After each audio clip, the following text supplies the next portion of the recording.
Howdy, all you delicious people! I'm here today to review Carrie from 2013. So instead of going on and just covering the sequel, I just decided to cover the more recent, technically, remake. Because who knows, whenever there's probably going to be another remake of this film, because I wouldn't be surprised. But so, I'm to go on and let you know that a lot of people will probably have biased opinions about the original and how the original is the best one ever and this and that.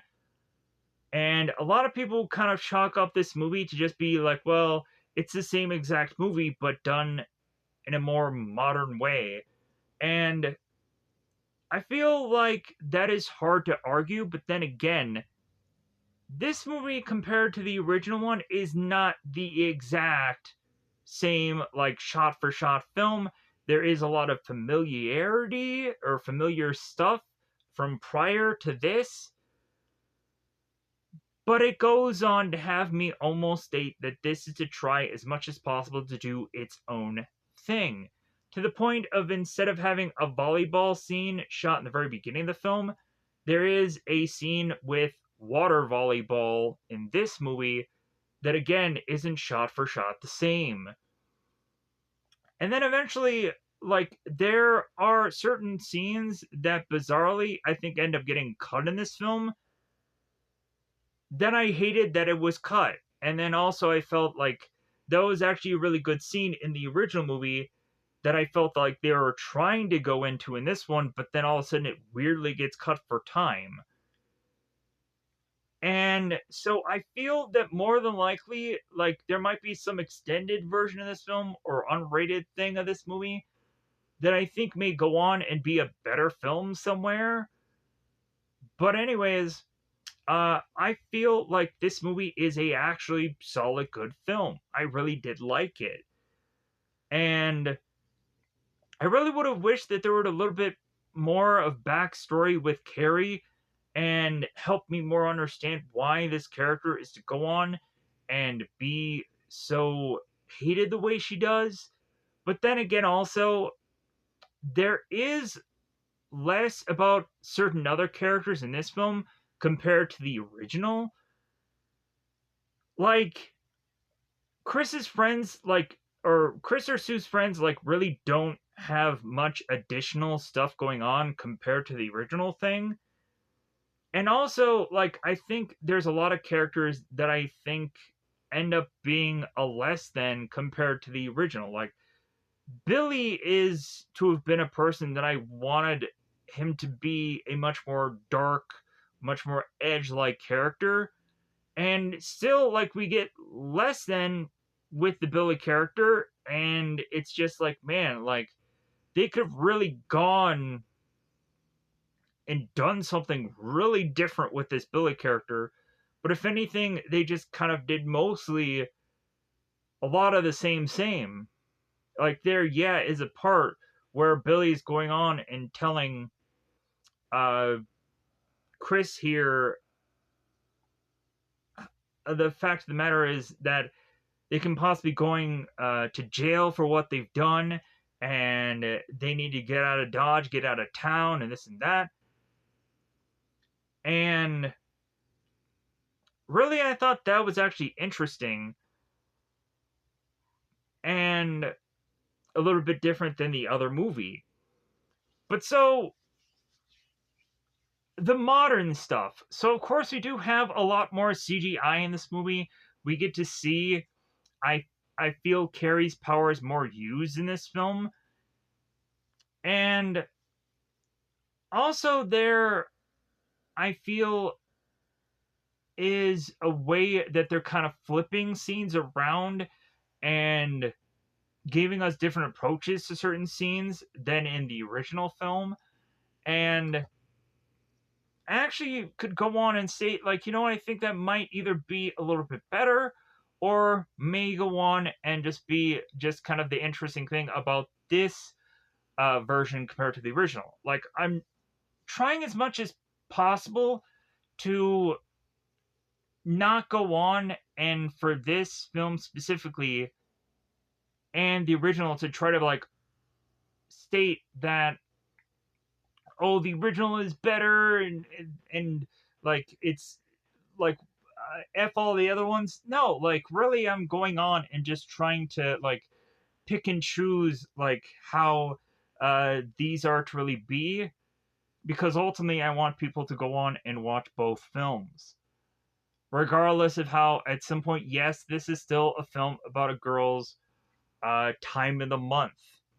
And there, of course, is to be much more darker things going on in this film, possibly, than the other film. Like, we have a whole scene in the very beginning of this movie where Carrie's mother is delivering her baby at home, and that whole scene is very like, wow, okay.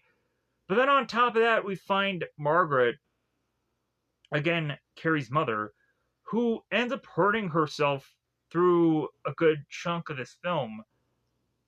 And I was like, okay, like, that is a kind of interesting direction that we're going with that character. Not a bad thing. I just thought it was just kind of interesting to be like, okay, like, that definitely is, I feel something that it's like, okay, like, I can see why they did that in this movie. And that makes me possibly understand how possibly Margaret is hurting Carrie in this movie, because Margaret is just hurting her even self. And so we would also go on and have Carrie, who delivers that sweet line by the tail end of this movie where she's like, I've been hurt my whole life. And I was like, dang, man, like, that was such like a really sweet line that wasn't in the original film. And also, like, I do like how they make Carrie like very like awkward in this movie. But then again, also like there might not be a huge difference between the Carries in either film. Um, but I do really like how like she is to just kind of freak out when anybody is to just kind of come near her. And I really liked how they did that in this film, and they kind of made her look very much creepy while she's just kind of normally walking around. Like, there are some times where I feel like you couldn't have done that in the original film for whatever reason, but yeah, they make, I think, Carrie a little bit more creepier in this movie. Hence, for a lot of people, just look at her just kind of very weird. But so, again, not trying to say that there's like a better acting thing going on between either actors or actresses in either film, because also there's a lot of times where I feel there's a lot of wooden performances going on for people across the board. And I think those wooden performances really just come when there are familiar things going on from original film to this one, where like I feel a lot of stuff just kind of becomes a less than in this movie. But then also like there is one like editing thing in this movie that really bothered me. When we go on and we have Disjardin, I believe that is like the Collins character, the teacher that goes on and she talks to Carrie. And she's supposed to go on and talk about her prom night, and that whole thing I think gets edited out or something, because you just see Tommy coming back to the table and the scene just feels very weird. Like, Tommy doesn't bring up anything about the teacher sitting down to Carrie. Like, it was a very weird just either editing choice or like it's very weird that like that whole like obvious cutting of something feels very disjointed to the entire later half of the film. And really, I think again, or I, if I haven't said this already, like there might just be an unrated version of this film that I hadn't seen, or there might just be an extended version of this that I would have liked to have saw, and I just saw the theater version. And maybe like there's a lot more stuff that could have been better, that I just didn't see about a number of these characters, especially with the whole like Chris and Sue's friends just not having enough kind of screen time or anything to make them be better. Billy still is a person that I just don't like in this movie because like they really should have like gone into like the most edgiest if that's even a word. Uh, they really should have gone into giving this character much more of an edge, much more of like, man, there is something really wrong with this guy. And again, they really didn't do anything beyond similar things from the other movie. Like the only thing that we really get like him really doing that I think is tougher, well not tougher, is really almost kind of the same toughness as the original film, is when uh we have Billy who's pushing Chris to go on and kind of pull that rope thing. Like that's where we start seeing this character having a little bit of more of an edge, and then also them going on and talking about how like, yeah, we need to be running from the cops, running for our lives. We need to get out of town, this and that. Like that is where it's like, oh man, like why didn't we get any of this in the rest of Billy being in this film? Like it's just all kind of like, well, like too little too late at that point. But then also like at the very end of the film, with the whole Sue dream sequence thing and the hand, that was freaking awful. That was like a weird, goofy joke of a thing that they did, I feel. And that goes on and reminds me of a WWE thing where they had an old lady who was supposedly pregnant with a child, and so they go on to deliver the child, and it ends up having the baby just be this hand, and that was just a stupid silly thing that everybody like ridicules the people involved in that whole storyline forever. And then we go on and do a same similar thing in a Carrie film that just seemed very odd. But then again, like, I get that what they were trying to do was trying to recreate something from the original film and do it a different way, but it just looked freaking weird. It just looked weird in a awful way that they even attempted to do something like that. Uh, but other than that, I'm gonna go on and I'm just gonna go into full on spoilers because I'm kind of teeing up this movie in a way. Like so, let me go on and for people who have probably not have heard of a Carrie movie in their life, what is this movie about? So we come to find that in this film, that Carrie is to have been hurt all of her life. God, I like that line. And so Carrie is to go on and be this awkward kid who is to volleyball somebody in the head, and she's to be called a shit.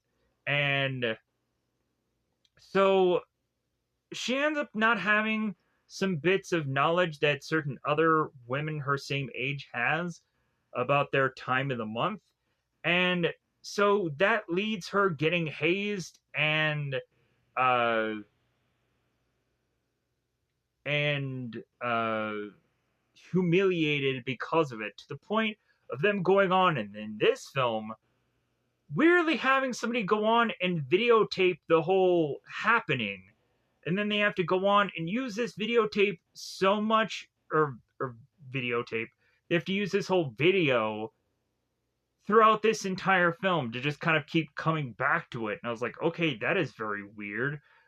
Like that was a thing that I kind of felt was kind of weird to have as the get-go. To just have that concept just gonna be a weird thing. Like who films that? But then again, like we also do have the video thing kind of play into some interesting things. Like when Chris and Chris's father are to go into the principals and kind of do that whole thing. And so we go on to, of course, as per usual, Chris is to not go into the prom. But then some of the girls are going on and asking, like, well, hey, is she going to crash the prom? Like, is she going to somehow be involved in what's going on? Who knows? This or that. And so we have Sue that is to go on and feel horrible about what she had gone on to do with Carrie in the very early stage of this film, but I would have liked it a lot more if Sue herself could have gone on and given Carrie a lot more backstory. She's like, well, yeah, like we've been ridiculing this girl for years. We've been doing this, we've been doing that, like consistently. Like this girl has like gotten to a point now where we've really like done like far more anything that we've ever done in the past. And like that whole simple of a thing of explanation of backstory, more of like the history of Carrie, could have gone on and like made like a huge difference for this film. But again, like heaven forbid we have that one little chunk of dialogue that could go on and just be like, oh my god, yeah, like the history of Carrie in one freaking film. But anyways, so Carrie or so Sue is to go on and realize that, you know what, like enough is enough. Like we need to just stop treating this girl so horribly and haze her so poorly. And we need to go on and have her like get a freaking date. And the only girl it's or the only girl, the only person it seems that Sue can figure out for Carrie to go to a possible dating scenario with is Tommy. And in all honesty, like, I think it would have been rather interesting if we could have probably had it be maybe a flipping of things to where maybe it's not Tommy. Maybe if it could have been a thing where Carrie could have dated Sue at the dance, because what's wrong with that? Or at the dance, the prom could have flipped it and made it really interesting. Just had like Sue just being like, well, you know what, like I actually really do like Carrie, and you know what, I want to go on and I want to take her to prom. F it, like, because they don't say in this movie, because there was a problem I think in the original film where I think they corrected it in this film, where like if you don't have a dance or if you don't have a dance, if you don't have a date, you can't go to prom. I feel like they corrected that in this movie to just be like, well, hey, you can go to the prom, like, but if anything, like there's still that whole line where Tommy delivers where he's like, well, I can't just go to the prom dancing by myself. I look so awkward. And it's like, just go to the freaking prom. Like, who cares if you're by yourself? But so but again, people can go on and just be like, no, I still like that Tommy is to go on and take out Carrie, and I get it. But hey, it could have just been a flipping of the story, or maybe it could have just been simply that uh, that Sue could have still gone to the prom and just be kind of like realizing that like Sue didn't absolutely need to not go to the prom whatsoever, because she went on and did that whole running thing. But anyways,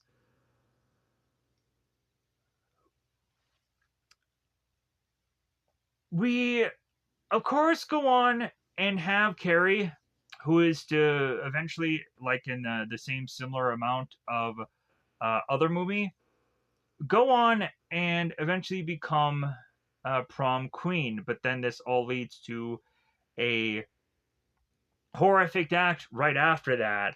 And we have Carrie throughout this film who is starting to more and more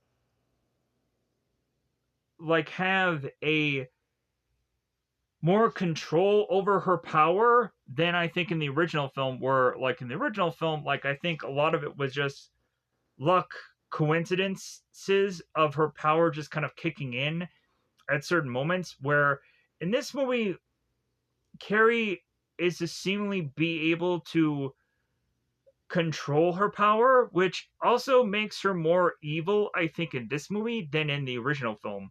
Like in the original film, we can just chalk off as still Carrie being an innocence because she had no control over her power and her power was just doing its own thing. And Carrie was just there to watch. Whereas in this movie, like Carrie has full on control and could go on and have things be moving the way it does.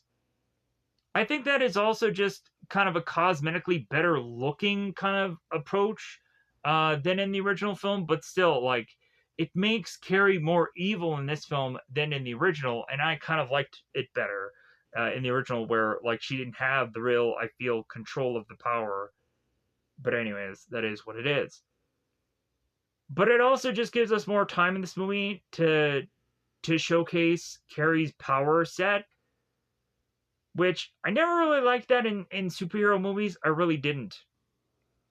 Where, like, we all know that this girl has telekinesis. We all know that she can move stuff with her mind. You don't have to take numerous minutes to showcase us that she can do that. We know. Like, that's why we came to the film, because we know girl can move objects with her mind. We know that. Give us more interesting side character stories or just more interesting stories in general, and don't copy and paste from the original story like you ended up doing here in some certain points. But I also like that they were trying to stay faithful to the original source material, or whichever. But anyways, so yeah, I'm gonna go on and just go into full on spoilers, because I've already kind of, in a lot of ways, just kind of talked about this film regardless. So, with that said, I think it's about that time to just go into spoilers. So, if I haven't said already, this actually is a solid, good film. I feel. Yeah, there are some obviously weird things about this movie. Of course there is, but uh, that is to not have me just forcibly just say it's negative just because of weird stuff that goes on in this film. Because there also is a lot of good in it, also. And as well as a person or a character getting revenge from them being hazed or uh, treated poorly through their whole entire life. So, with that said, I'm going to go on and state that I think it's about that time yet again to go into spoiler time, because it is to have me go on and get into my song and dance, and then pause this video to get out my phone with all of the notes and the cast lists and whatever I insisted to be on my phone to help me go on and be able to say what is to have happened within this film. I think I'm gonna try as much as possible to figure out a way, because I'm when it gets to the full on talking about the entire film, I've gone on to really talk way too much about every little nitty gritty thing that goes on and every little piece of the movie. I realize that is my biggest kryptonited mistake of whatever, of making too long of a video. So I am going to try as much as I can to just generically just kind of say, like, oh yeah, this is the scene and this is what kind of happens, but like I'm going to try as much as possible to not go through line for line to line. Some people somehow may go on and like that kind of stuff, but then again, also people are just like, well, hey man, like just like make it snappy. Like, come on. Like, cuz I know that people hate long videos, but then again, I'm just making a long video longer by stating all of this. So, with that said, I'm going to go on and state it is about spoiler time. Spoiler time. It's about the time I'm going to spoil this movie. All right. During the break, I had to go on and I had to get a soda. Like I really just needed some wake up juice. Daddy needed some wake up juice. But then also, I really feel like my eyes just ugh. Um, I think that's what is really like just bogging me down lately. Is like I felt gotten like too much light in my eyes for far too long, and more so than like the normal run of the mill of just having a light on in a room. No, like there's just a lot of times where like I feel like I wish I can go on and just kind of adjust certain lightings on certain naps and certain things so that way I can go on and have not so much light in my eyes. Or eventually I should probably go on and eventually get those kind of like blue light like sunglasses or whatever. Or maybe just kind of wear sunglasses a lot more often, like during the day. But it would just make me just look weird. But anyways, like maybe at some point I should probably just go on and just invest in those kind of like blue light glasses or whatever. But again, uh, really just like, why do I have to go that far? uh, Hence why I would go on and possibly at a lot of points just kind of just de-brighten a lot of uh, stuff when I'm kind of going through it on my phone, just so I can just kind of get less light in my eyes. But anyways, now that I've talked about all that, I'm sure you're really excited about everything that I just said there. But I'm just being very honest, and also like that could make you understand a lot of stuff that has just been going on with whatever happens in these videos lately, especially when I toss on a pair of sunglasses. Maybe I'll do that right now. It might just feel good.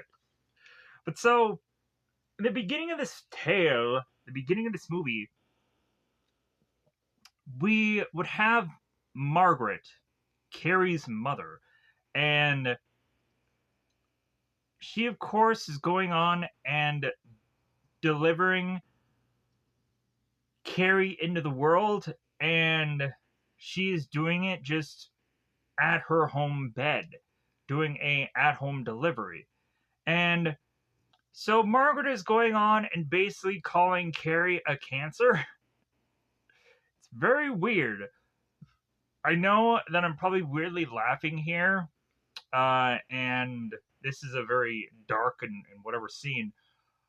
But realize that if anything, I would probably like to go on and try as much as humanly possible to make jokes of certain things instead of going on and just doing everything so straight to the get go about everything. Because it would be either one, more entertaining, or two, it would just be a better video, but it is what it is. So it is kind of weird with this delivery because we don't even know that she's actually delivering a child, and then we then have Margaret who kind of lifts up her little outfit here, and we see a baby from down under her, and so Margaret then goes on and is to get these scissors and be so tempted to put this whole movie at a very abrupt end. But instead, Margaret goes on to realize that she is to love this child too much to go on and make that sacrifice. So we then turn around and have Carrie, who is going on and being in a swimsuit. I'm like, wait a minute, like this girl is be so awkward and this and that, and you're having her in a swimsuit in this thing? You would think that like this girl would probably be going on and like be having like a shirt and shorts and she's not even in the pool because of how honestly awkward this girl is.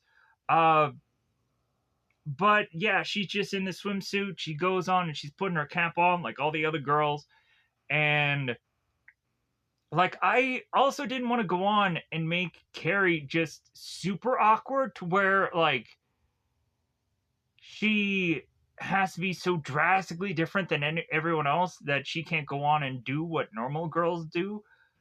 Like I'm just saying that also like I don't see this girl wearing a one piece and going into the it just seems like this girl should be so awkward that something like that would just not seem like a normal thing for her to do. But then again, also I feel like she is kind of much more like so covering up herself than any of the other girls are. But so they go on, and so they start doing the whole volleyball thing, and there isn't like the, oh yeah, like definitely give to Carrie, like she's like she won't do it, she'll blow it, she'll this or that. None of that conversation ends up happening in this version. So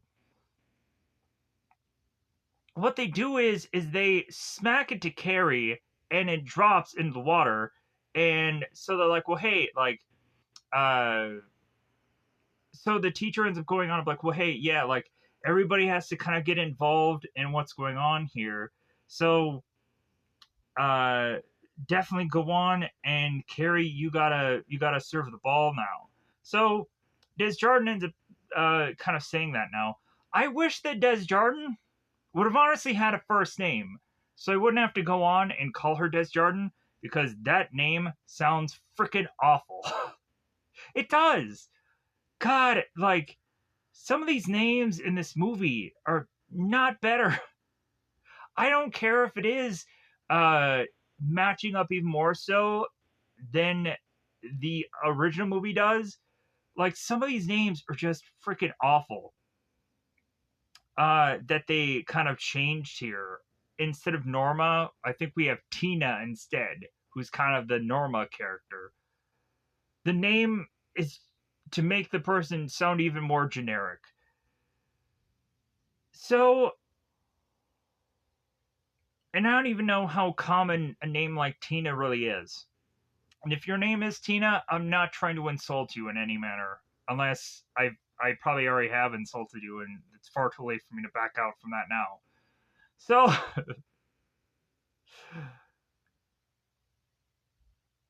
so we have Carrie who goes on, and she's supposed to serve, and so she takes the ball and she tries to serve it and smacks right at the back of Sue's head. I'm like, oh my god, Sue's gonna die. She's gonna be like, oh my god, and then she's gonna just die right there. She's gonna be just like Tommy in the whole bucket thing. Because oh my god, how can you go on and have this bucket thing really just kill somebody? It doesn't make sense to me. Like, I don't get how heavy that bucket is to really justify Tommy's death. Seemingly not only uh once but now twice. And then also I like it better that they actually signified, I think, or signified, they actually uh make us understand that Tommy's actually dead in this movie compared to the original one, where the original one he just kind of falls over and then Carrie just kind of goes Super Saiyan on everybody's ass. In this movie, like Carrie is over Tommy's body, and she's like checking, and she's like, oh my god, like he's dead. And then she's like, oh yeah, you guys are gonna freaking die now.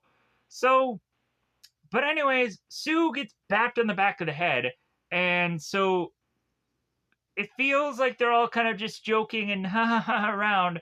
But then Chris is like, you eat shit, Carrie. Like, and then we're like, oh. And then everybody's like, oh yeah, like Carrie is like the dumpster fire. There, yeah, whatever. So, like, they don't say that, but again, like, I'm kind of pondering every single person's mind that is just like, oh yeah, like, since now Chris is to say how bad Carrie is, now everybody in the world has to just feel that way because of this one woman just hating on this girl. So, we now have, again, shower scene. So, honestly feel that going on and having a shower scene right after them all being in the pool actually makes sense. Like, really, like, for people who were to have been in normal, like, volleyball or whatever, like, why would anybody go on and all take showers? Like, I don't think a lot of people go on and go into gym classes and take showers afterwards. Like, there's a lot of people that don't want to go on and even change gym clothes in front of people, much less take a shower in a gym locker room. Like, I don't think it happens as often as people think. I feel.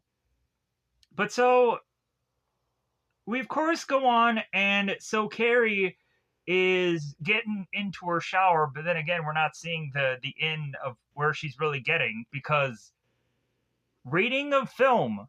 I'm assuming they tried as much as possible to figure out a way to now make this like a hard rated R film compared to the other films. But then there's also some really in the third act stuff where I'm like, God dang, all right. Like, especially when they go on and kill people, I'm like, wow, like that is way better than the original one. When they go on and they start killing people, I'm like, yeah, like not only does somebody get electrocuted, but then they get freaking lit on fire, and like there's a person that gets freaking like it seemed like broken in half with the whole uh like bleachers, and I was like, all right, okay, this is sweet. So but now back to the whole shower scene. So again, Carrie is feeling herself up, but then it feels like there's something coming from down under from her, and that is this thing called blood, the red stuff. And so Carrie is going on and freaking out, like, help, help me, help. And so she used to be going on and rushing to the other girls. She's like, I'm bleeding to death. This and that. And so she starts going on and she just starts touching people. And in all honesty, like if I were to have been a person that somebody had just kind of touched me with bloody hands, I would have just been weirded out by that too. I would have been like, dude, like, why are you touching me with them bloody hands? Like, I don't know where those hands have been. Like, did you murder somebody? Like, did you like cut yourself? Like, where is the blood exactly coming from? But it seems that everybody makes the quick consensus that it's like, oh yeah, like she's having her time in the month. So hey, like just tell her to plug it up. And so at first, like we go on and have one of the girls who kind of like tosses her this tampon and just like, well, hey, just plug it up. And that I can go on and be like, okay, maybe that might have been okay. But then after everybody is to start chucking all these tampons at her, and then further and further as she's kind of backing away and they're hazing her more, that ends up going on to be like, man, like this, yeah, this girl is just, ugh, like I feel bad for her. And like Sue at first is to just kind of chime in, but then again she's realizing, oh yeah, like this seems wrong. Like this, like I feel bad about even to have been part of this. But oh well, like I thought maybe something might have been good before. Maybe I was just kind of falling in line with all of my other friends because they were doing it. But then I was to go on and just second guess myself and realize what a mistake that was. So Miss uh Desjardins, I really want to go on and come up with some alternate name for this character. So from here on out, let's do this. So the actor that plays Mrs. Desjardins is actually Judy. So from here on out, I'm gonna go on and just call this character Judy, cause it's freaking easier. And I know I'm gonna be butchering that name every single time I say it. So for here on out, her name is Judy. I don't give a care in the world if it doesn't sound right to somebody. I'm just gonna try to get it the easier way, so that way I can get about my life for the rest of this review. So Judy goes on and is to realize uh, that some of the girls have gone on to uh, to be hazing Carrie, but she doesn't understand really what's going on. Sue has to go on and tell Judy. It's like, um, well, yeah, I don't think she knew that that this was her period. Looking at Carrie and stating this, so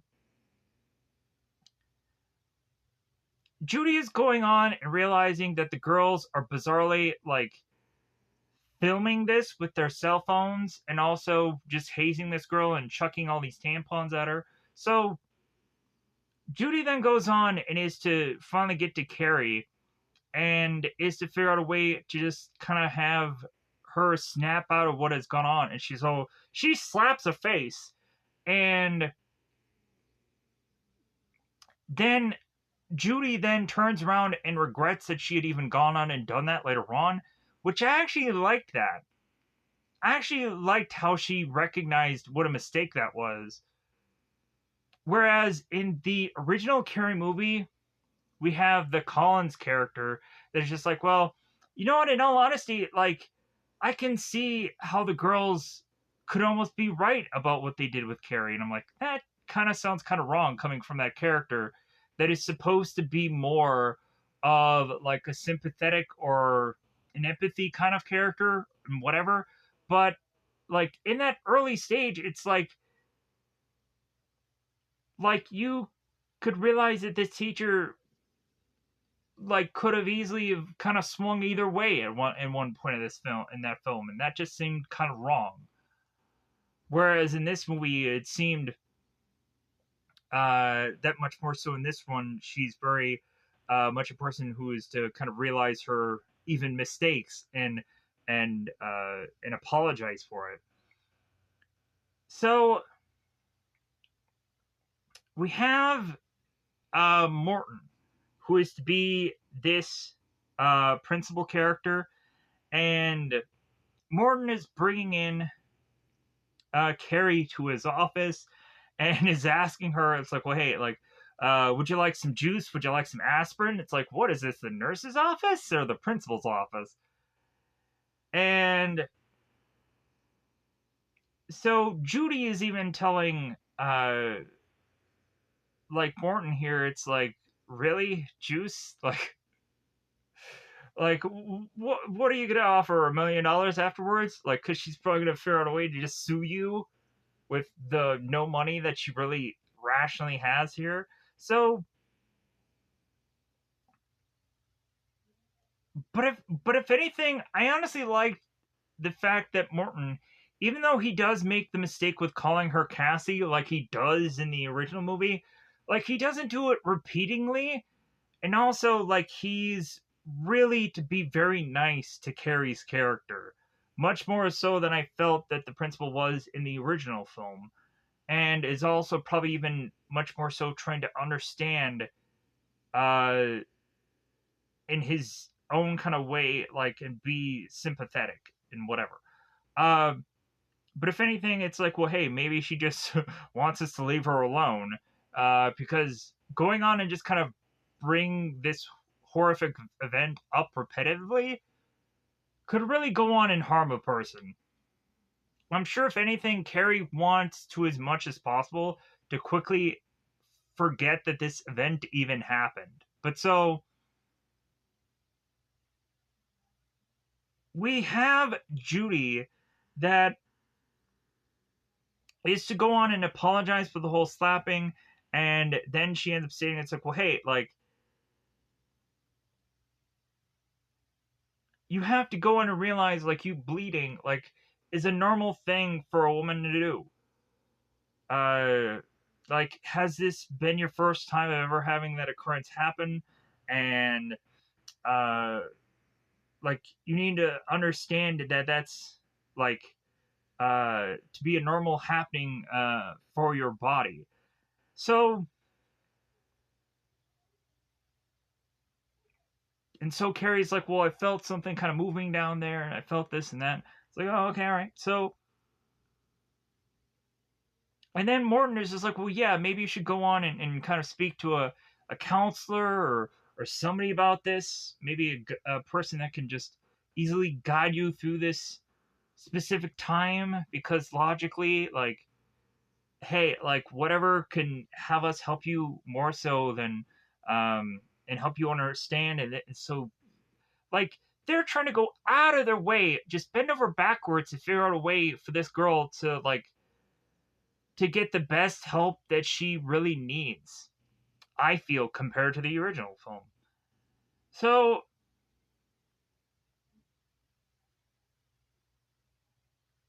but if anything, also Martin is wanting to go on and understand what had happened in that event, to have Carrie kind of recount what had happened so they can file some kind of report or go on and figure out who is to be accused of all of what had happened so they can have the punishment fit the crime, is I think what Morton eventually ends up saying here.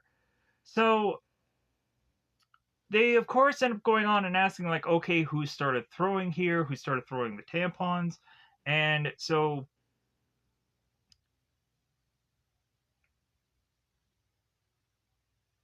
I feel that Judy goes on and states like, well, it was obviously Chris and her friends, and like they're turning to Carrie like, well, is that true, Carrie? Uh, and Judy is telling Carrie, it's like, well, yeah, you don't have to go on and like, you don't feel that you need to like feel like you're ratting on anybody or what, like just tell us what actually happened, so like, uh, so we can know what has really happened here, and so like you don't have to protect anyone, even like even anybody but just besides yourself. So,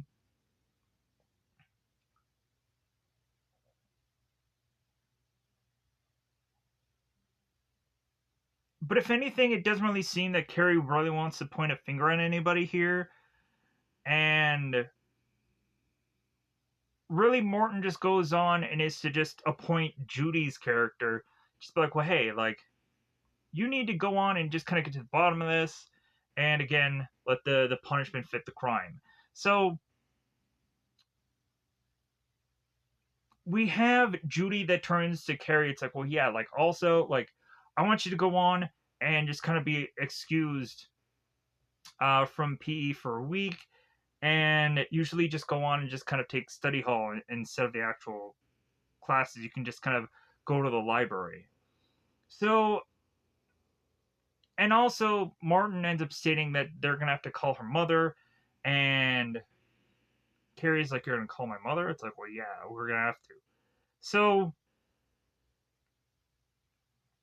we also come to find out that Carrie at a lot of points is actually homeschooled. I'm like, all right, like that is also another additional thing that, like Carrie, I guess, was homeschooled for a long while, but then unfortunately, uh, they had decided to figure out a way to not get Carrie homeschooled, just kind of have her be put in the system. So that again could really help us understand way much more how Carrie is just awkward when it comes to people because she has never really gone on and been with or around a lot of people compared to just being in homeschool. So there's one thing there we can probably understand maybe why Carrie may at some point just be so awkward or such an outcast because simply homeschooling.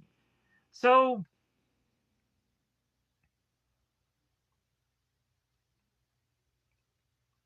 when there is to of course be more and more about the whole bringing up of Carrie's mother, we have this water cooler that ends up exploding, and I thought that that was actually pretty cool. Kind of like in the original, we have the ashtray that goes flying. I actually like the water cool exploding thing a little bit better, simply because like the ashtray thing of like who exactly smokes anymore, and why honestly should you have an ashtray in a school environment? That just seems very weird. So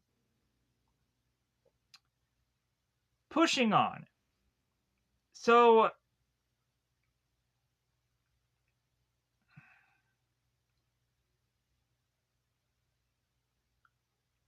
we have Carrie this going on and looking at these two boys, and they're bizarrely doing this BJ gesture with their mouth and ho ho ho and whatever.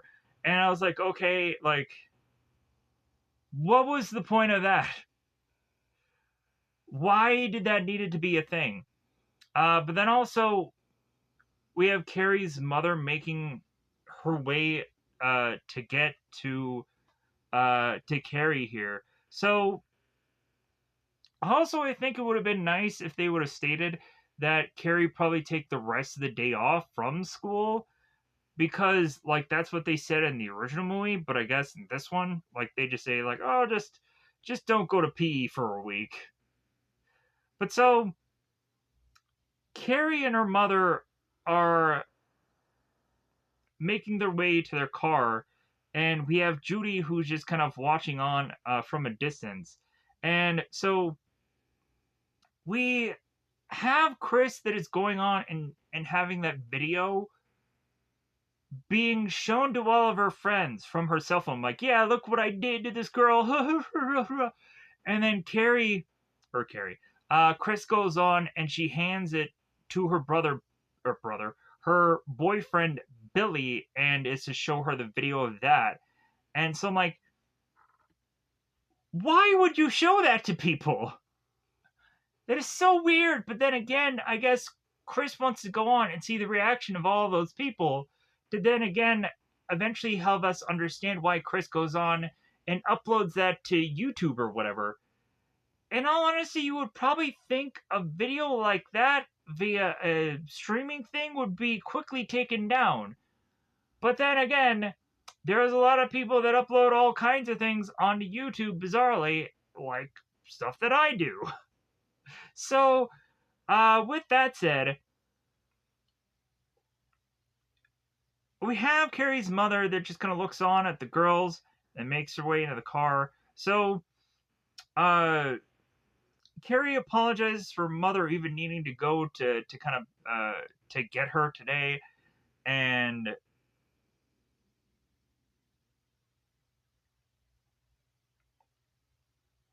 we have Margaret that is going on and telling Carrie that you need to come with me inside when they get home, and Carrie is stating like, well, hey ma, like I thought I was gonna die, like you should have told me, kind of thing. Uh, they laughed at me, they threw things at me, this and that. So, and then of course Margaret's like, well, yeah, we'll talk inside, and Carrie's like, no, I don't want to go inside with you, and she goes back in the car. It's like, no, I'm no. So we again have the kid who goes and makes her way nearby Carrie in her car and is like, crazy Carrie, crazy Carrie. And so the kid ends up falling over. It's like, heh heh. But, like, I just, like, this scene where the kid is on the bike doesn't look as good as the original movie. God, I'm making subtle tweaks and critiques and whatever. But then also probably saying a lot of times, like, yeah, this wasn't as good as the original. That's why, like, this movie is just a solid good, and the original is a great. But then again, there's a lot of merit stuff that's going on in this film. So it's just plus and minuses going on here. So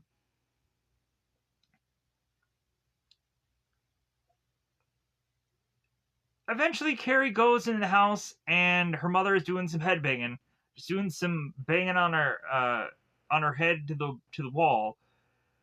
And so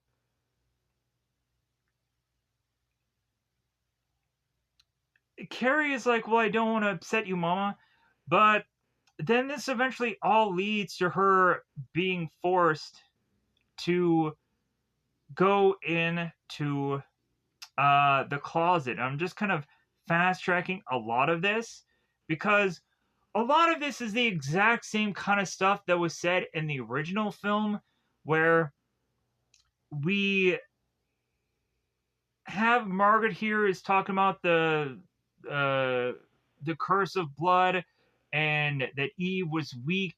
This is a lot of stuff that is very familiar to the original film. So if you haven't seen the original film, like basically there's a lot of Bible stuff kind of going on here about the whole Adam and Eve thing, and that Adam was being made from the or from his rib, so Eve could become a thing and this and that. So I'm very paraphrasing here, but if anything, I'm just trying to just skirt around certain scenes. But so Carrie goes into the closet, and interestingly enough, we get a huge crack on the door.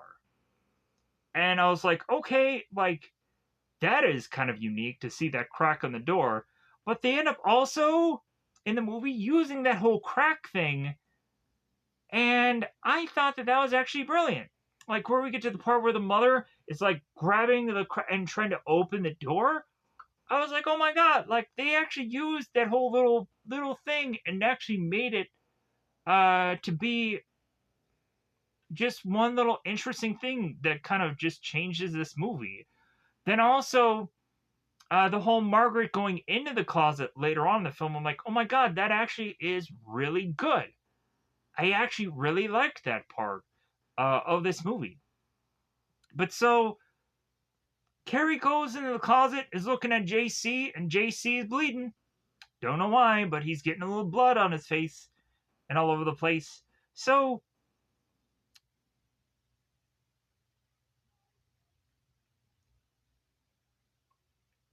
we have both Sue and both Tommy doing some loving. And so Sue is just like in her brain instead of in to Tommy's body and just kind of going with whatever is going on.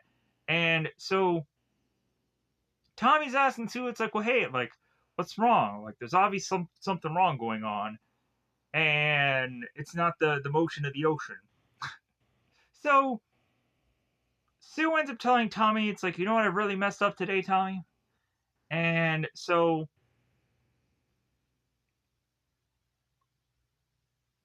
like Tommy realizes that it's like, well, like it wasn't exactly you who messed up, is Chris. Like you can't be held responsible for her.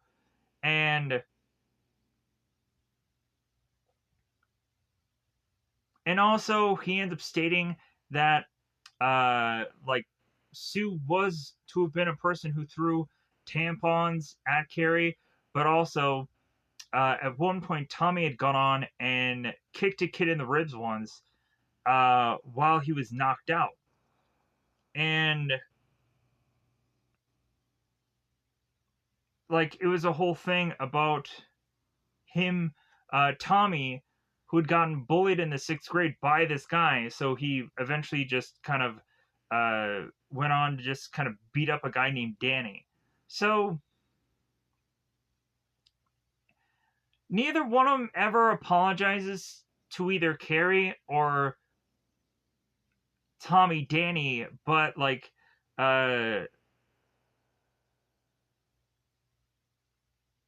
so really it just kind of comes down to this, like, well, hey, like what did you ever really do to Carrie White? So or no wait, like what did Carrie White ever do to you is anyways, so we turn around, we have Chris and Tina and Billy, and they make their way to this house, and they all have this like almost quasi somewhat, it seems, kind of threesome thing going on where there's kissing involved and there's a possibility that it's going to go somewhere. Uh, and we have Chris that is going on and having a justification here for what she did to Carrie. And if anything, like, Chris is just like, well, yeah, like, this girl is going through her period, so I gave her a tampon. Like, that's the logic. Uh, that's the logical thing to do. Not even realizing that, like, anything after that was to have, in her mind, actually occurred, it seems. Like, she just, like, oh, I was just a person that was just giving a person a tampon, and nothing else more than that. No, like, you were going on and hazing and heckling this girl, and that was the wrong thing. So they turn around here and they're like, well, yeah, like, if anything, like, since we now have streaming services and we have these computer thingies, maybe you should go on and you should post that video. And So Chris is just like, yeah, like, how about I go on and I post that yeah, that makes sense. Like, hey, we have like the YouTubes and all these other MySpaces and Facebookins and whatever's. Like, let's go on and just upload this bad boy. So here's the goofy thing though. They take that video and they just call it Carrie White. Really, that should have not have gone on and been the title for that. Like, obviously, if you probably were to have gone on and actually to have put together this video, it should have been what was going on in the video, not just the person's name. And then also, bizarrely, they're like asking about, like, what's your favorite drink? Bloody Mary. Like, what's your favorite this? Blah, blah, blah. And I was like, what the heck is that about? Like, were they trying to figure out what tags to put on there? I don't know, that just seemed kind of weird. So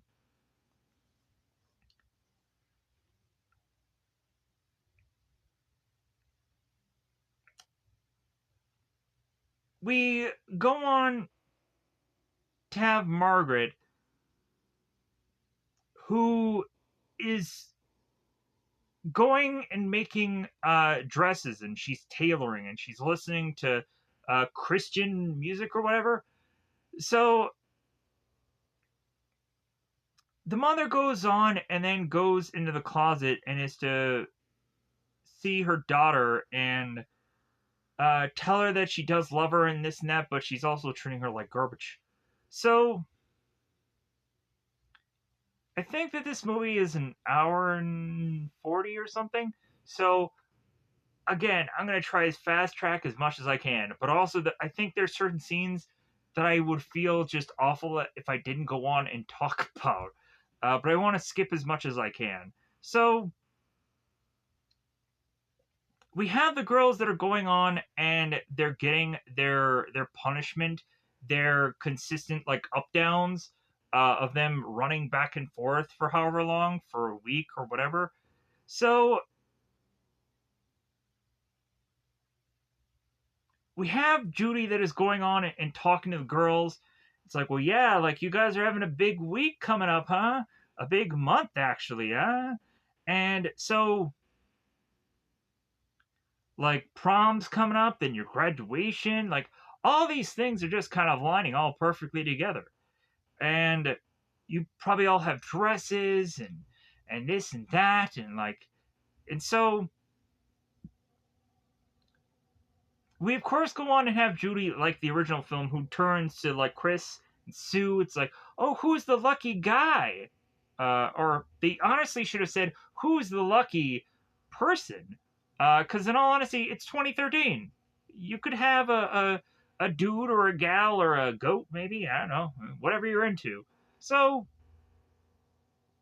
but Judy is turning to Chris. It's like, oh, who's the lucky guy, Chris? It's like, oh, Billy. Oh, good for him. He's not John Travolta. But then also the guy who ends up being Billy in this movie, again, just not that good. It's not the actor's fault. It's the stuff that he has to do in the film. It's not that good. And really, I don't want to blame the writer either, but like, I think also there's a lot of hand tying going on when you're adapting from a novel. Like, you're trying to say to the novel, but then again, you're also like not doing anything I feel creative enough, but then also you have to probably write for time as well. So there's a lot of problems. So it's just figuring out how to just perfectly write a film that has already kind of been done in the past. So we then turn around and I don't want to talk about all the crap that that Judy talks about with Chris and Billy. That just seems very weird, and I don't feel like I should repeat it. But so Judy then turns to Sue, and it's like, well, I guess Sue, you and Tommy are gonna be the next king and queen, I'm sure, of the prom, right? Like, I would have loved to voted for you, but Now I don't think I want to go on and do so. I just don't. So we have Judy that goes on and states to the girls, like, well, yeah, you guys did a really shitty thing yesterday. You know what? In all honesty, with them going on and stating that Carrie is shit and this and that, like, in all honesty, at one point in one of these remakes, I would honestly want Carrie, instead of having blood be dumped on her, I would actually like manure to be dumped on her. Because, in all honesty, with how they call her shit, it would make so much sense for her to get dumped in manure or in fertilizer or whatever. It probably may not go on and have maybe as good as effect as blood might, because people may not go on and understand what she had gotten dumped on. But again, still, in all honesty, like any kind of dumping onto anybody with anything would probably still have the same effect, regardless of it being either blood or whether it is to go on and be poop. Because really, a dumping is a dumping.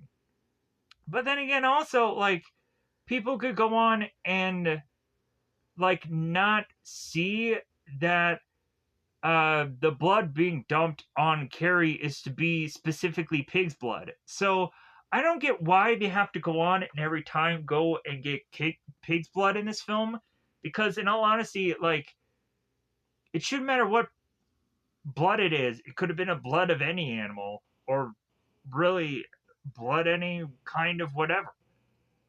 But anyways, moving on.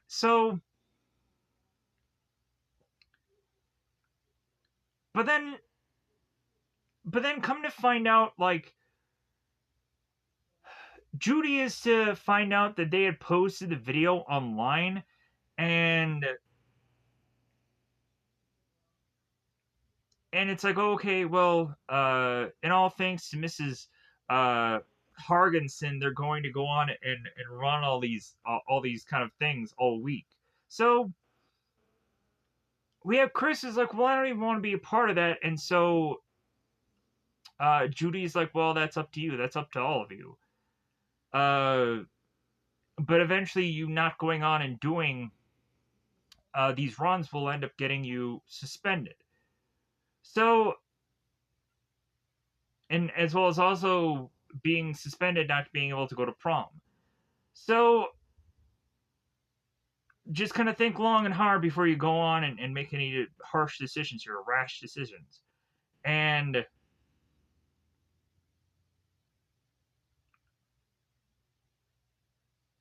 for all you to just kind of think of, like, what it's been like for Carrie White. And so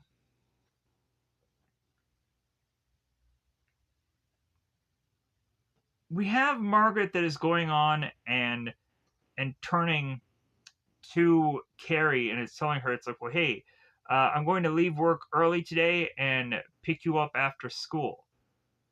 And so we have the girls and they're running.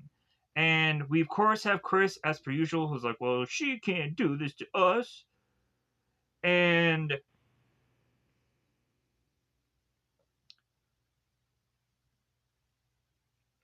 so Sue is just kind of telling Chris, like, yeah, just shut up.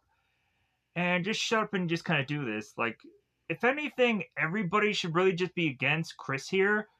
Because if Chris wouldn't have gone on and done what she had done, none of these girls would have probably participated in what she was doing.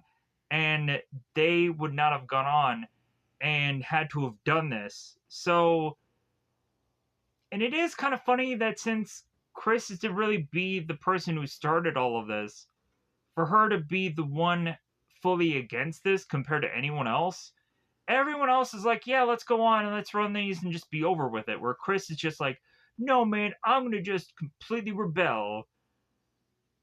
I think it just makes no sense that it's only Chris and Chris alone who is rebelling. I think any number of the girls should have probably have gone on and come up with some kind of excuse for them to not have gone on and run this. It's like, hey man, like, I wasn't even there. Like, I was taking a dump during that time. And like, I think that would have gone on and made a little bit more sense for somebody to come up with certain like reasoning for them not to be involved with this whole running thing.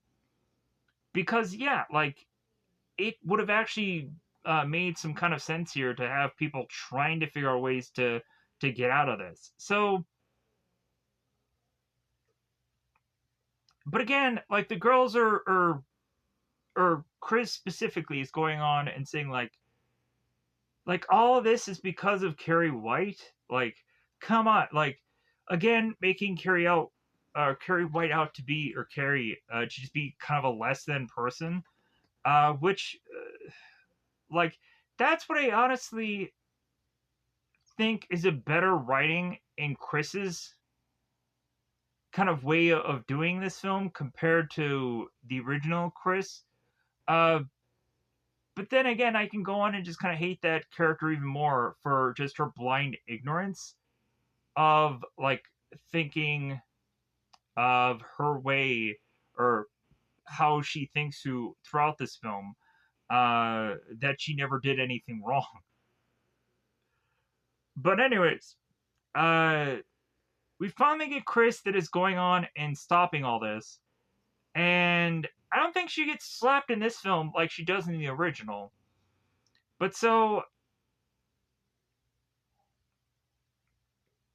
Chris goes on and is to turn to all the gals and say it's like, well, hey, we can go on and die of dehydration. And she turns to the one girl. It's like, well, hey, like, don't you have a heart condition? And it's like, dude, you're not doing that much cardio that you're gonna keel over and die. Like, yeah, like a lot of this stuff is gonna go on and be like a disciplinary measure, but none of it is going to be to where you're just going to die from it. Like it's not that hot outside. If anything, like this is to be like uh, again, like if they would have had you go on and lift 200 pounds and just trotted along through, like that would have been unreasonable. That would have been abusive, and like that's not really what they're exactly doing here. Like they're just having you run. Like anybody can go on it and do that, with the exclusion of them being heavily overweight. So,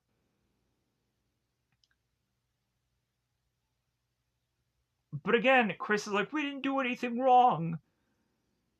Yeah, you did. You hazed somebody. Freaking, you went too far with what you were doing. But so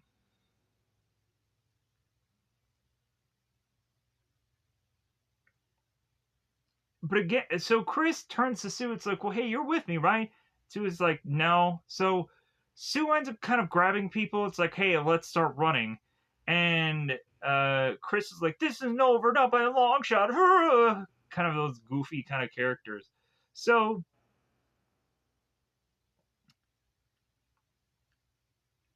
Carrie makes her way through the school, and a huge locker sign that says Carrie eats shit and all that kind of garbage. So Carrie makes her way to the bathroom, and here's where we have the scene where she breaks breaks the mirror. And I thought that this scene was actually way better handled than in the original film, where Carrie is in her room or whatever, and she breaks the mirror, and then her mother is like, well, what the heck was that sound? This, I think, is handled a little bit better. Like, we have Carrie who's seeing the sign of eat shit, and I'm cussing way too much in this review already, as well as also stating a lot of stuff that I feel could be at some point just some kind of weird, goofy thing with YouTube, and I'm getting kind of concerned because stating certain feminine products and whatever would probably go on and get people in a lot of trouble. I don't know. I guess it depends on the video, but I'm being honest. So Carrie ends up going on looking at the mirror, and so she breaks the mirror. But then eventually she starts to realize that she can take these mirror pieces and start to move them and shift them and whatever. And so then that has her turn around and look up in this computer with Beak, this guy who's the this cameraman.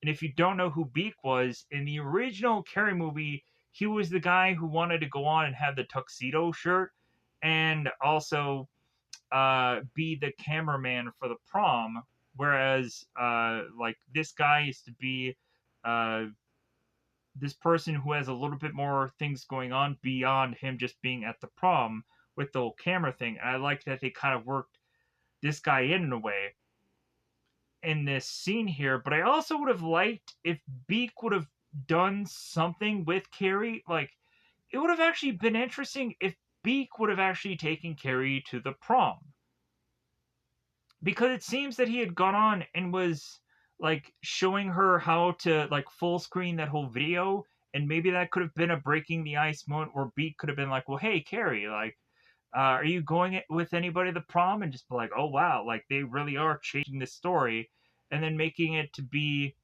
having like Sue just going on and going with Tommy, and then we could have found out via the prom that maybe Sue had gone on and talked to Beak, and like maybe that could have gone on and had Carrie just be like, "Oh, you're trying to trick me," and like things could have just dissolved that way, and then the blood would have just on top of things just made everything worse. So like that could have been an interesting way to like spin this movie a little bit different.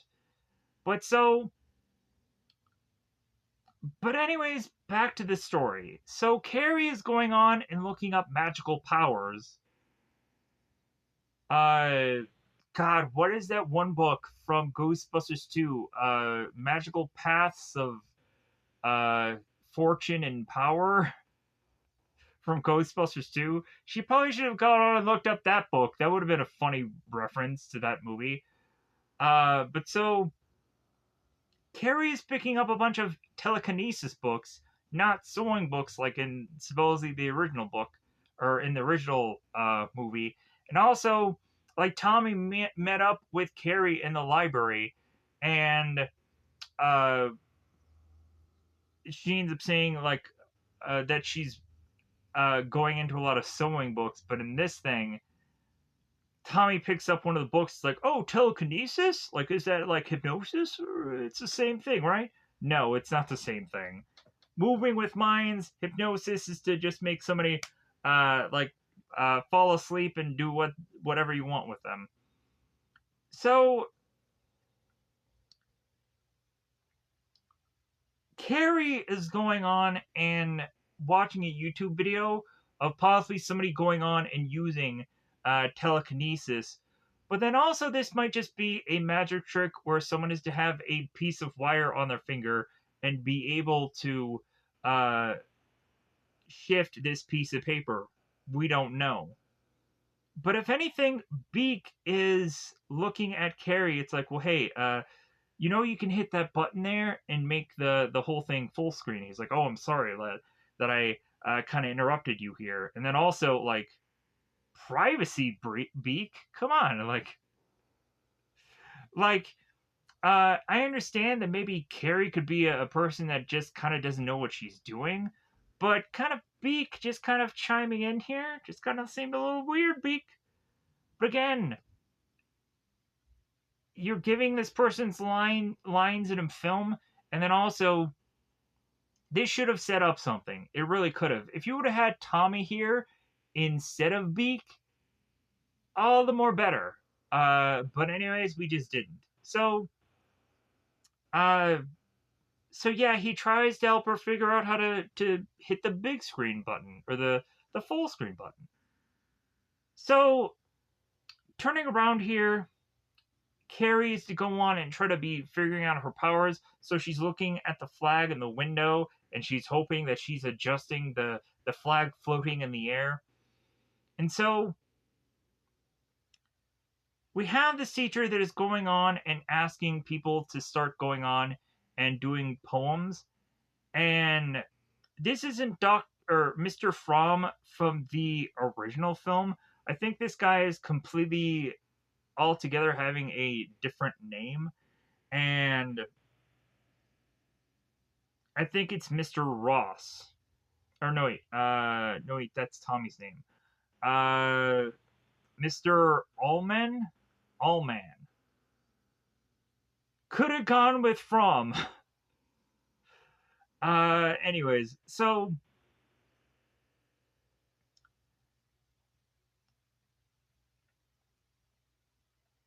we have Carrie that goes up and she says what her favorite poem is. And so she goes on and like times past and what once I was, what am now, uh, therefore was my birth from heavens foretold. And so after this girl goes on and she speaks this poem, which actually was pretty decent, I actually liked it. We have this teacher that's going on like, okay, disturbing, like this is the most that you've ever spoken in this class. And so he goes on and he starts heckling and embarrassing uh like Carrie here, which is kind of like the flipping opposite of what happens within the original movie, because in the original movie, Fromm ends up stating Tommy's poem and says how talented he is, and Carrie says that it's beautiful, and this and that, and they kind of flip it around here, and so Tommy ends up calling the teacher an a-hole. I'm trying to avoid cussing here as much as possible right now because I've said far too many cuss words already. And so the teacher's like, "Excuse me, Mr. Ross, what did you say?" And then he's like, "Awesome. Carrie's poem was awesome. Don't you feel the same, Mr. Ullman?"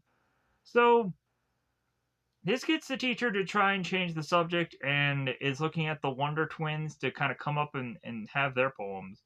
So Carrie used to just kind of look at Tommy, just like, "Oh, he said that my poem is awesome." And Sue is kind of looking in on that too, and she's like, like maybe there's something that I can do here. So, because at least Tommy, like, stepped in and tried to do the right thing, and, like, that actually seemed a little bit better than in the original film where, like, Tommy was getting treated like garbage. So, like, he tried to figure out a way to talk under his breath about the teacher without him realizing it. Like, oh, shucks. Anyways, moving on.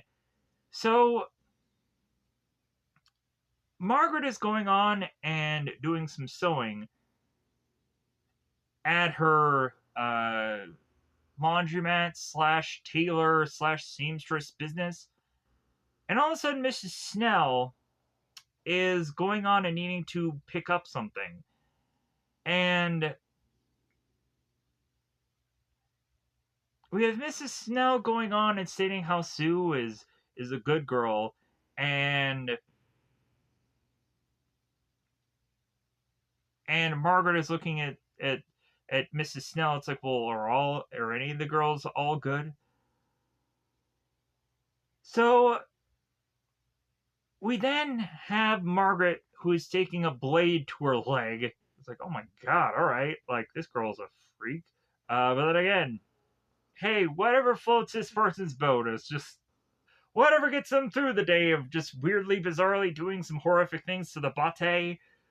To each their freaking weird own. Uh, but again, everybody has their own thing that they just do, weirdly enough. So we have Chris and Chris's papa, who is making their way to Morton, and so I was actually excited by seeing Chris's dad, weirdly enough, because Chris's dad is the guy that was in the movie Terror Train, the original Terror Train. I was like, oh my god, that's the same guy. Weird, yeah, just a number of days I saw the original Terror Train, and I'm looking at this guy and I'm like, oh my god, same guy. Sweet. He was the guy from Die Hard who was like, yeah, John Boy. And like he's here going on and delivering this performance. Great. So we have Chris's daddy that's going on and giving all this lawyer talk about like, well, hey, uh like Judy had gone on and spoken some profanity and uh the and this and that, and I believe the term that she said was shitty. uh and she like clearly had an abuse of power and this and that. And so Chris is just kind of backing up everything that her father is saying here. So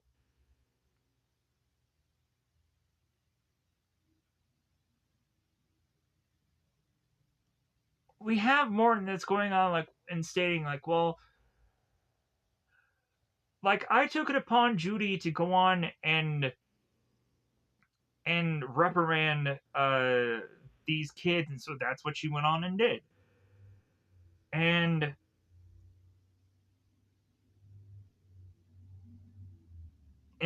there of course was just a lot of problems that just kind of led up to that point. So, and if anything, like this guy wasn't there to see what had happened to Carrie White and the reasoning for that punishment. So we of course have the dad that's like, you know what, like a lot of this stuff is just kind of I think he says like hearsay or something. Uh and so he's like, I know my daughter and I know that she didn't do it. And it's like, of course he would go on and say that. Any father or any parent would go on and look at their kid and just be like, oh, like, well, whatever you're saying that this person did, like, they didn't do it. Even if they did, even if there's actual factual proof, like, even there, if there was 30 witnesses that had all gone on to see this person do this thing, the mother or father would just be like, well, like, but I know my kid pretty well, and you weren't there. You weren't there seeing your kid not do what they said that she did. So like anybody could have a split second moment of crazy and you weren't there to witness it crazy. So like anyways, so the father is just going on and saying like, yeah, I want my daughter to have all of her privileges restored. And like she's going to prom, she's doing this, she's doing that, like I'm just gonna cut to the quick on all of this garbage. So, and also like there is no evidence that you can prove of her to have gone on and done a single thing. And then Judy's like, oh, well, like somebody had gone on and made a whole video of this incident, and like we should probably go on and see if Chris's phone has that video, and more than likely that could give the logical evidence of Chris going on and to have been the culprit of this whole occurrence. And so that then turns around and has the father looking at Chris. It's like, well, hey, all right, give him your phone. And Chris is like, no, daddy, like, uh, like I have private things on there, and this and that. And so the dad is like, well, hey, like I really have to go to work, so hey, make it snappy, give him the phone. And so Chris is like, no. So Chris walks off, and so like all of this is to just be kind of it's just be like, okay, well I guess this is dead. Like if Chris won't go on and give him the phone, all the more reason for her not to go to the prom, and everything is just back on the way it is. Because if Chris was not guilty, she would have easily have gone on and handed them uh, her phone. But since she didn't, that makes her guilty. So Chris then goes on to make her way to all the girls, and she's like, well, I'm officially out of prom, and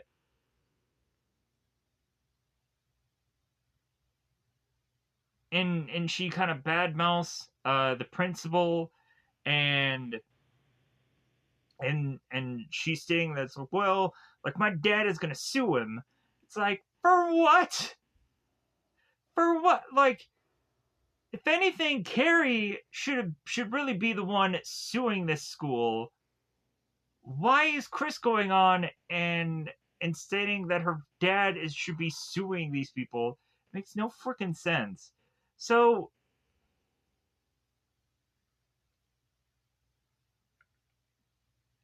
Chris is going on and looking at Sue. It's like, well, yeah, you didn't stand up for me. Like you weren't at my side and this and that. It's like, dude, you're so in the wrong, freaking Chris. Like, go F off, Chris. Like,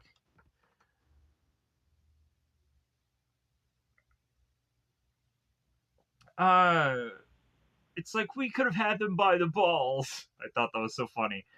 Uh, and so Sue is like, well, hey, we deserved everything that we got, because of what we did to Carrie. And she's like, I thought I deserved it. I thought you deserved it. I thought we all deserved it. We all deserved it. We all should look underneath our seats and like Oprah and see a thing that says deserved it. Yeah, not a car. We should see a thing that says deserved it. So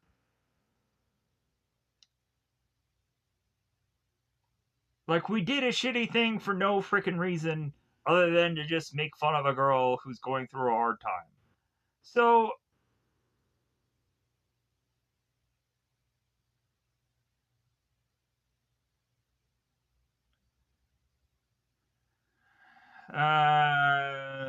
let's move on here. So Chris is going on and ends up taking Sue and is to say to her, it's like, well, hey, like, didn't you call Carrie a freak? And then that's where they go on and like the two of them are kind of off to the side. And here's where Chris gets really good. So Chris is going on of like, yeah, I understood why you all of a sudden changed from being on my side to now just kind of being opposite to me because you didn't want anything to affect you going to prom because you built up your whole life around going to prom.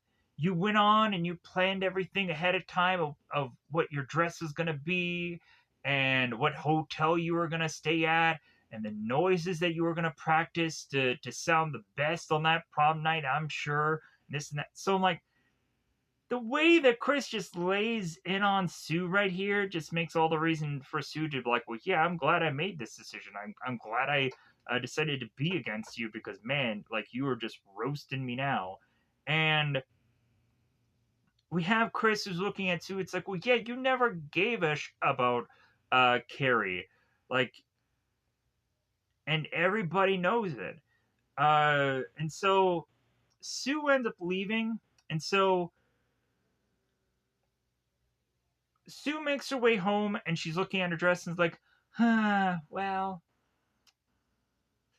And so here's where the here's where Carrie goes on and she starts to use her powers. She starts floating around them books, and then she's going on and she's having her bed levitate, and all of a sudden there's starting to be noises because books are starting to bang into one another. And so Carrie's mother makes her way back or to Carrie and is having this weird kitchen knife because she's hearing some noises. And so by the time Carrie's mother makes it to Carrie, Carrie is sleeping, it seems. And so Carrie is going on and just being like, oh, okay, well, I'll tuck Carrie in and maybe I'll even go weirdly and kind of sleep in the bed next to her. And then Carrie goes on and is to move the knife, and then Carrie's mom was like, okay, all right, okay, what's going on? So next up, we have Tommy who's going on and he's playing lacrosse. Again, another shifting and changing of a film to make a more modern approach instead of I think in the original I think Tommy was a like a track and field person. I don't really remember. I don't think it was a football guy. But if anything, yeah, lacrosse to more modernize this movie. So here's where Sue asks Tommy, it's like, well, hey, you need to go on and you need to go with Carrie White to prom, and Tommy's like, oh yeah, good joke, and Sue is like, no, like I'm being serious here, and Tommy's like, well, that's nuts. It's like, well, yeah, like it is nuts, uh, but we have to do something. Like we have to do something where it counts, and Tommy's like, well, what'll make you think that Carrie will even say yes? And it's like, well, because of the way that she looked at you with that whole poem thing when you rescued her. And also, what girl doesn't want to go to prom? So she just wants a magical night. And uh,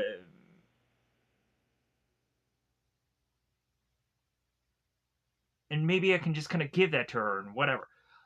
I honestly love this whole explanation. I like where Sue is going on and saying all this stuff. It's great. Um, but again, Tommy's just like, well, like, but I want you to have that magical night. I want to be with you. Like, and like, so Tommy is just kind of wrestling with this whole idea, but eventually he goes on and, like, I think in the original movie, feels in the very first one, goes on to eventually start to further and further. I feel really fall for Carrie, whereas in this one, Tommy is still kind of looking back at Sue, just like, well, hey, like, you're still my girl kind of thing with the whole text. And, like, Tommy just going with Carrie in this whole prom thing just feels like, well, I guess I have to do this because Sue is just not here. And so Tommy is just trying to make the best of this or the most of it. But, like, really, like, he's just kind of forced to do something that he probably didn't really want to do here. And so Tommy goes on and uh meets up with Carrie, and he states that he was looking for her in the library, uh, but she wasn't there. So he figured that she would be uh, by this lunch area. So he goes on and he grabs one of her books, and he starts reading that it's a book about telepathy. And so he goes on, it's like, well, hey, like, is that like hypnosis? Because he had gone on and supposedly hypnotized uh, a friend's uh, a friend's dog at one point, and so Tommy then goes on and of course asks Carrie, it's like, well, hey, like, you do know that prom is next week, huh? And so Tommy's like, well, hey, like, uh, I'm just kind of curious if you don't have a date already, would you want to go with me? And Carrie just kind of walks off. And so Tommy is like, well, hey, wait a minute, like, stop. So we have Carrie that's going on and stating to Tommy, it's like, well, hey, like, why are you trying to trick me here? And she knows that he's with Sue, and Tommy's like, well, hey, well, Sue doesn't want to go, so I want to go with you. So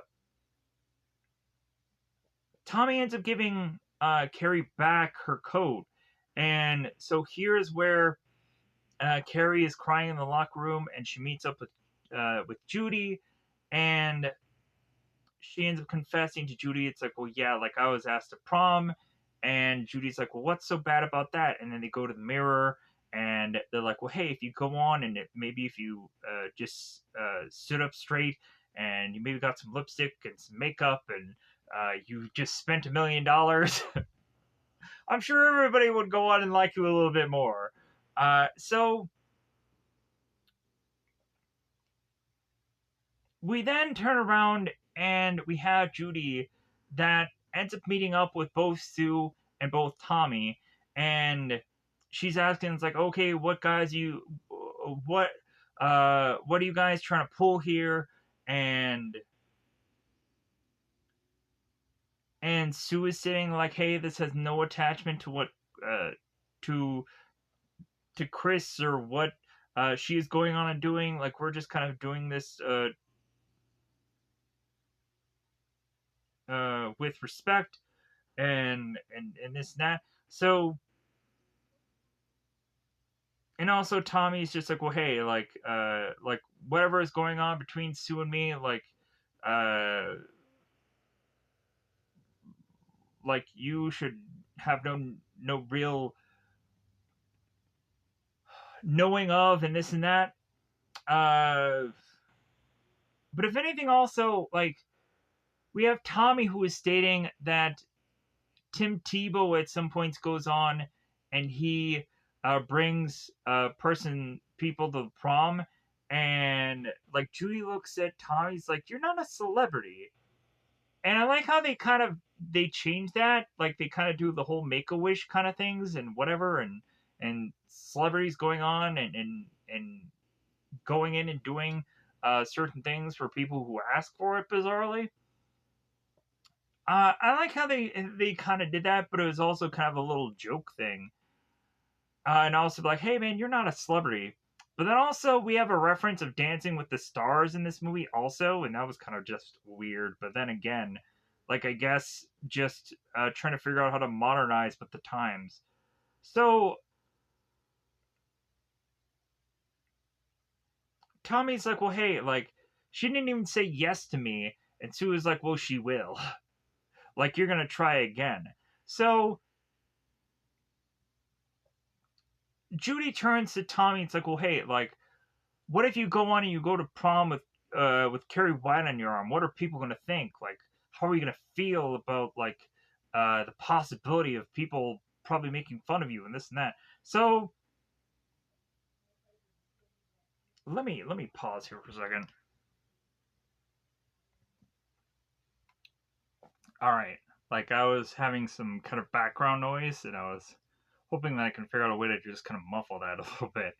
Uh, Maybe, I don't know. Anyways, moving on.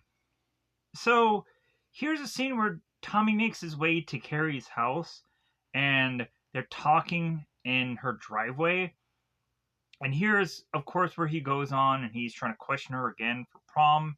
And it's like, well, yeah, like I definitely want to yes this time around. And so uh, Carrie goes on, and like as cars are passing and everything, like she's thinking about eventually her mom knowing that Tommy's asking her this and this and that. So it feels that, of course, Carrie is forced just kind of quickly to say yes here, and also Tommy had gone on to bring up about that whole like moment that Tommy and Carrie had that was just kind of cool about the whole poem thing, and also he kind of brings it up that he had like found that book and wanted to have read it himself, which what was kind of actually really interesting how like they kind of added that thing in there. Maybe it was an ad lib on Tommy's part or whatever, but I actually liked how they kind of added that little thing in there to just be like, well, he probably lied about that, but also like maybe he did. Maybe it was just a coincidence. So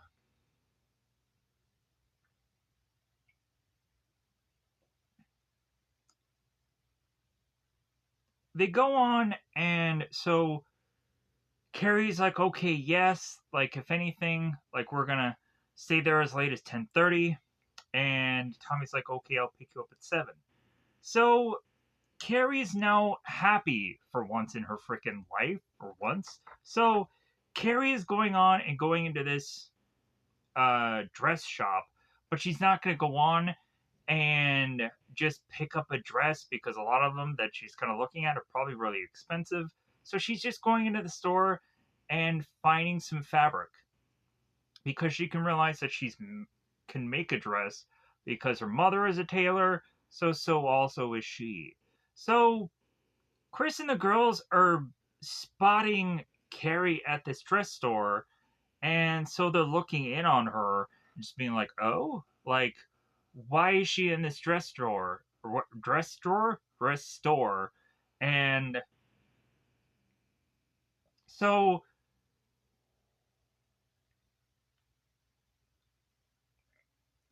we have Carrie that comes back home, and Carrie's mother is very upset for the fact that, like, that Carrie has been gone. Carrie's mother was worried sick and wants her just kind of come inside. And so Carrie goes on and states what she was doing. She was getting fabric for a dress. It's like, well, what dress? It's like, well, like I got asked to the prom, and so and it's next Saturday. And she starts saying that it's like, well, yeah, like the boy who asked me, he's a very nice boy, and I finally want to be normal for once. And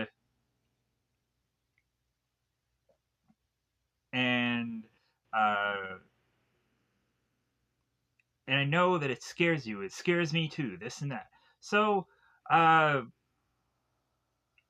but people think I'm weird, and but I don't want to be, and this and that. And so I have to try to be a whole person, and this and that. So here's where they almost get to the where they're all gonna laugh at you kind of thing again.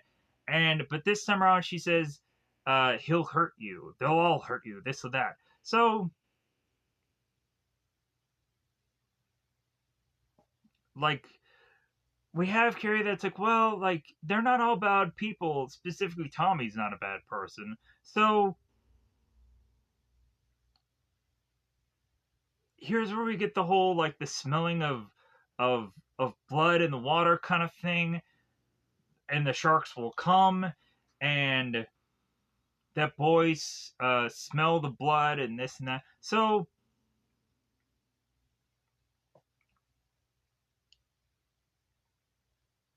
here's where Carrie goes on and is to showcase her power and is to lift her mother because her mother is down on her knees praying. And so Carrie doesn't want to go on and have her mother praying anymore, so she lifts her up via her own powers, and then also is to start to lift up all the furniture. And their mother is to freak out of like, oh, you're a witch, and Carrie's like, I'm not a witch, Mama. So we get the reveal of Carrie's powers. So uh, again, we of course have the whole confusion of Carrie's mother thinking that Carrie is the devil or this or that, or she's has a demon or something or whatever inside of her. Uh, all this nonsense. So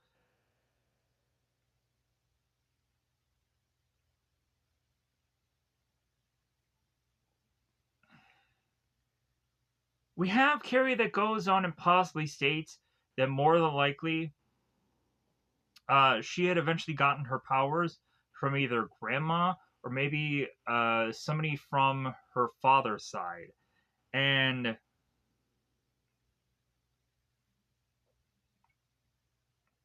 so Carrie's mom ends up saying like uh, that Carrie's father uh, gave her a cancer, and she looks at Carrie. It's like, I thought you were a cancer. So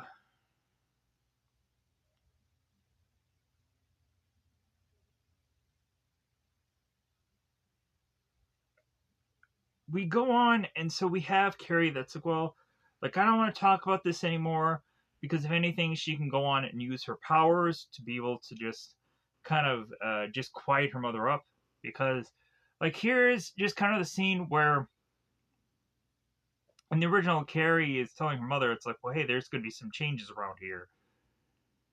So we have Billy, and we have Chris here, and there's no BJ scene, sadly enough. Everybody's crying about that. So here's where we go, and we make our way to these pigs, and they have to go on and sledgehand the pigs. And most of this whole thing is scene for scene like the original, where we have the one Uncle Jack guy who ends up wanting to go on and see these. Oh yeah, I'm gonna go on and I'm gonna take down this pig, and then he chickens out, and then Billy goes on and sledgehammers the pig.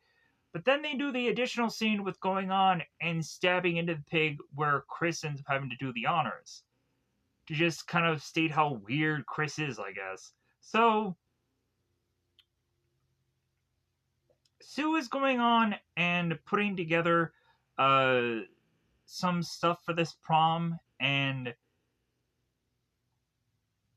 she all of a sudden is to start to feel ill, and so she runs to the bathroom and she ends up barfing. She looks at the mirror and sees that pieces of it are broken. Like maybe she used to be broken, who knows? But so she ends up feeling ill, and we come to find out later it's like, oh my god, Sue is pregnant. By the end of the film, Carrie ends up kind of psychically like touching Sue, and she realizes like, oh my god, you're having a baby. It's a girl, and Carrie's like, oh, you didn't know, and so that ends up connecting to like the very tail end of this film, where uh, where Sue ends up having this dream about her pregnancy, and then the pregnancy ends up coming a hand from out of her, and Sue is just like still just dreaming away and having nightmares while her mother is trying to comfort her. That's how the movie just ends. But if anything, I don't have to recite that later on. I can just kind of end this much more quickly, quickly, uh, by just kind of quickly stating all of that. So Carrie is going on and making her dress while both Billy and Chris are breaking into the school to set up this whole rope and pulley system. We have at one point where the blood drips on Chris's face, and she kind of laughs about it. And here's where we have Billy uh, telling Chris, "It's like, well, hey, you're going to be the one pulling the rope." It's like, well, yeah, you bet I will. Like, I plan on it. And again, like, there's no additional stuff here. In the original film, we consistently have Chris who calls uh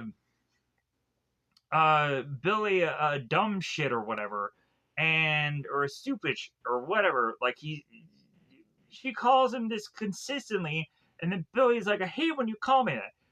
At least that could have been something as far as character something or other. We have nothing that has taken place between both Billy and Chris to help us give any kind of backstory to these characters. Nothing. It's just a formulaic crap of like, okay, we're going and we're doing this scene that you've probably seen in prior film, and we're not adding anything to any of these scenes. F off with that noise. So Sue is going on, and she makes her way, and she's looking at her dress, and so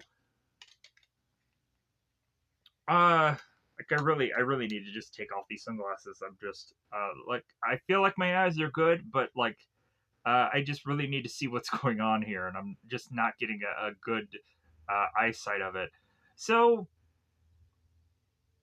Carrie is going on and making her dress, and so all the girls are gossiping and we're finally getting some kind of stuff going on with all the rest of the girls.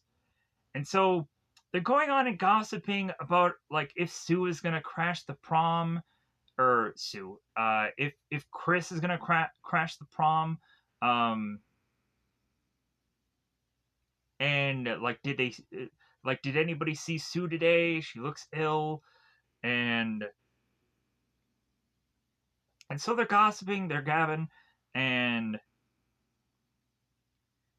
we also talk about who's having the after parties and this and that.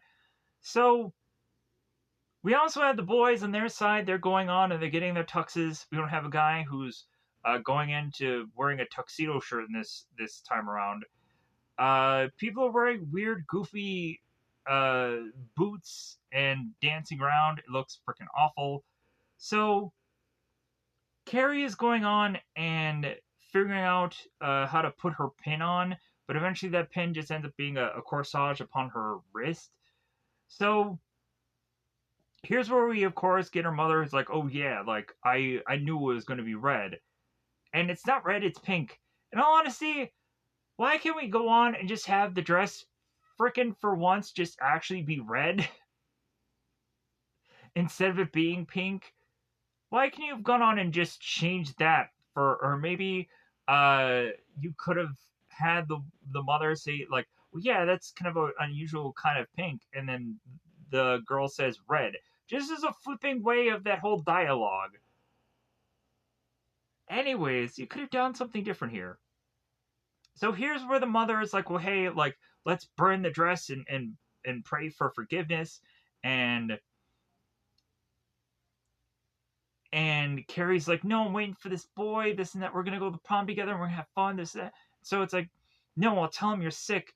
Like I'll get rid of him, this and that. And so we have Carrie's mother that's just slapping herself on the face, and Carrie's like, well, hey, stop that. You're not gonna go on and be doing that to make me feel guilty. To make me just not go to the prom. It's not gonna work this time around. I'm just gonna shove you away in this closet to make it so that you definitely will not go on and stop me from going to prom. So I honestly thought like the mother going to the closet thing, that was amazing. If I haven't said that already, that whole idea was brilliant. And also it's just kind of like, well, hey, uh things are just kind of twisting around here. Like for Carrie to have had so much time in the closet, now uh, Carrie can go on and have uh, like a more confidence in herself to put her mother in the closet when she really just deserves it. And trying to just stop her here. Carrie also welds the lock, and then goes on to meet up with Tommy. Goes into the to the limousine, and by the time they get to the prom, Tom turns to Carrie. It's like, well, hey, like, do you want to go in? And of course, again, like this Carrie used to be very hesitant about everything. It's like, well, hey, like, can we wait a minute? And Tommy's like, well, yeah, like take as long as you want, like take as much time as you want to. But so Tommy asks, like Carrie, it's like, well, hey, are you scared? Uh, and Carrie's like, well, yeah. It's like, well, yeah, of course you should be. It's like freaking like this is the only public thing that you've really been out. Uh, I'm sure ever. So Tommy, of course, makes a joke where he's dance all by myself, like it'll look foolish, it'll look silly.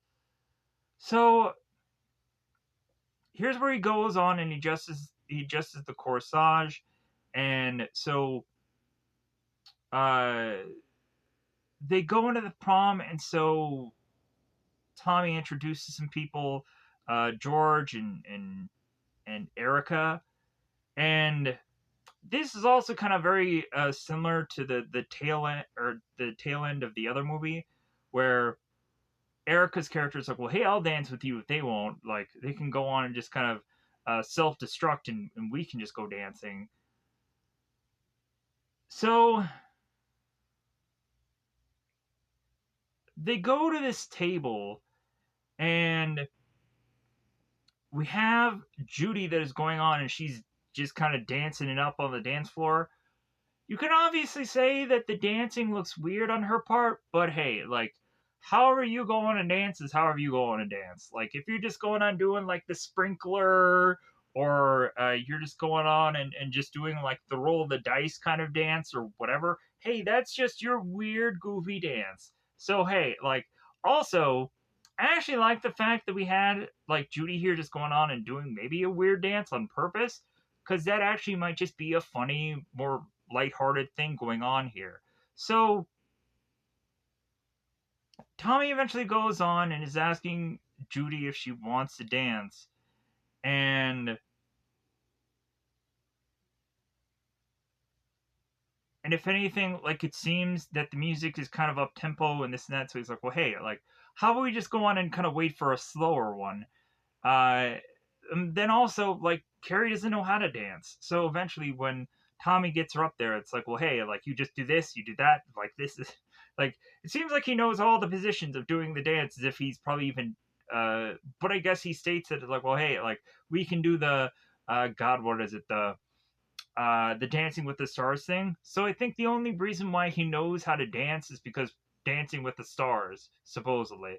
So Judy goes on and notices that Tommy and Carrie are there, and she's like, "Oh my god!" So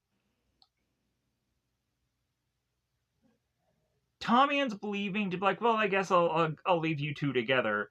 And so he goes on and he talks about like a supposed spiking of the punch, and Judy looks at him, and so Tommy's like, "Well, I'm just kidding. Like, I'm sure like nobody's really spiking the punch." So Tommy leaves, and so he's texting away. He's texting away Sue. He's like, "Well, all's well. She's great. Miss you though." And Sue is looking at that, and she's like, "Oh, nice. Tommy cares." Um, so here's where the goofy editing happens. So Judy was with Carrie, and she's like, all right, well. And then Tommy makes his way back to the table, and Judy is gone. And so uh here's where Tommy ends up asking Carrie, it's like, well, hey, you don't have to go home so early, do you? And if anything, Carrie even states like, well, hey, maybe we should stick till 11.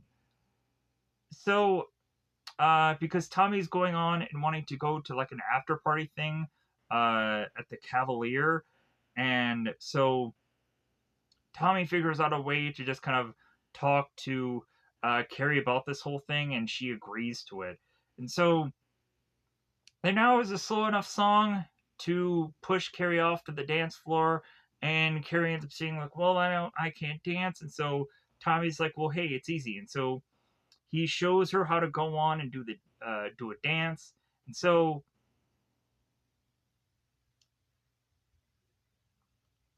here's where Carrie ends up asking Tommy, it's like, well, hey, like, why am I here? Like, why am I dating you?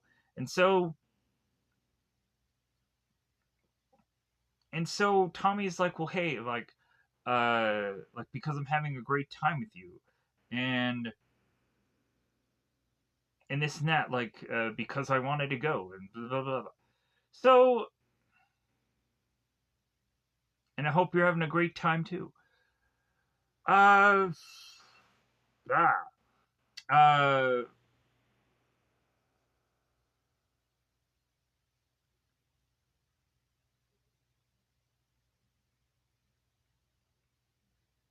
so if anything, Tommy's going on and is stating that soon they're going to go on and crown who the possible king and queen are, and then they can go to the Cavalier afterwards, and we can leave at 10:30 like Carrie wants, and then she ends up saying like, well, maybe 11.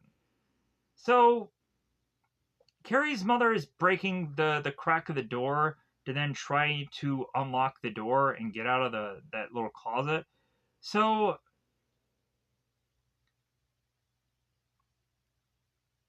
here's where Chris and Billy make their way into prom, and to eventually go on and pull the rope and douse the blood. So everybody's to go on now and tally their votes for the prom king and queen.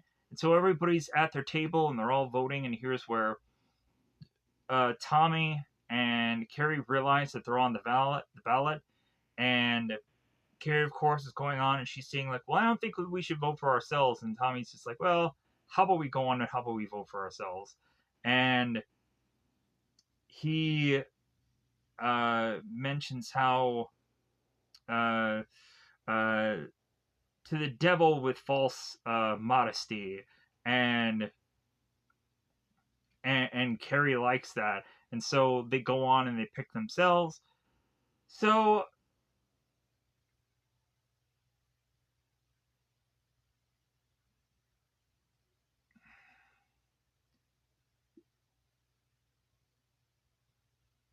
we have one girl who kind of turns to Carrie and to Tommy. It's like, well, yeah, you have my vote. So we have Chris that goes on and texts Sue and tells her how Carrie looks good tonight, and but she won't be for too long. And so Sue is like, well, oh my god, like I have to go on and I have to go to the prom to see what the heck Chris is talking about, because like heaven forbid she just put her phone on snooze. And no, she got a text for Sue that it's like, okay, this sounds suspicious, so I gotta go and investigate what's going on. I gotta Scooby Doo this mother. So they go on, they end up announcing, of course, who the prom king and queen is, and of course, this is to be Tommy and Carrie. So,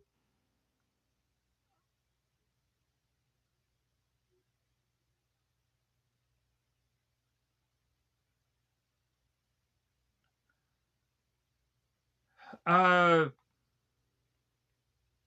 we have Billy that goes on, and before that actually event happens, he turns to Chris and saying, like, well, hey, like, if anything, we have to realize that, like, once we pull this rope, like, we could be like caught and sent to jail for all this, and like if you say anything about what we did, like I will kill you. And like this isn't the same about what Chris had gone on and done in that whole shower thing.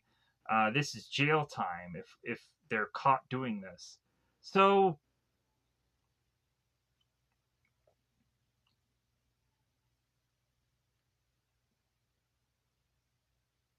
so Sue makes her way into the prom, and so they end up announcing who the prom king and queen is. And so both Carrie and both Tom make their way to uh, of course the place where they're going to stand, and all the teachers are all clapping, and there is even like a big huge TV thing that seems to be recording what's all going on here in real time. So we have Beak who's going on and having this little camcording thing and this and that. So we have Sue that's going on and talking to Heather here, and it's like, okay, like Heather, spill the beans. Like, where's Chris? And Heather's like, what are you talking about? Chris isn't here. So we have Billy who's looking at Chris is like, well, hey, like, pull the rope, pull it now, uh, like you can do this. So the more and more that Chris here is to hesitate, the more Billy is almost taking it into his own hands to really just pull this rope. So we have Billy that's turning to Chris. It's like, well, hey, like it's too, we're too far into this to pull out now. Uh, like come on, let's go, let's pull the rope. So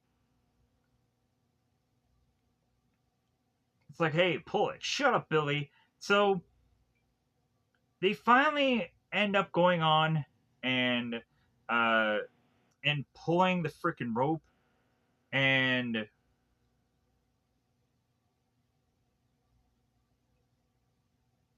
all while like Judy and Chris, Judy and Sue are having the argument that they're having, and Judy is thinking that Sue is here like plotting something, and Sue is like no, it's not me, like it's Chris, and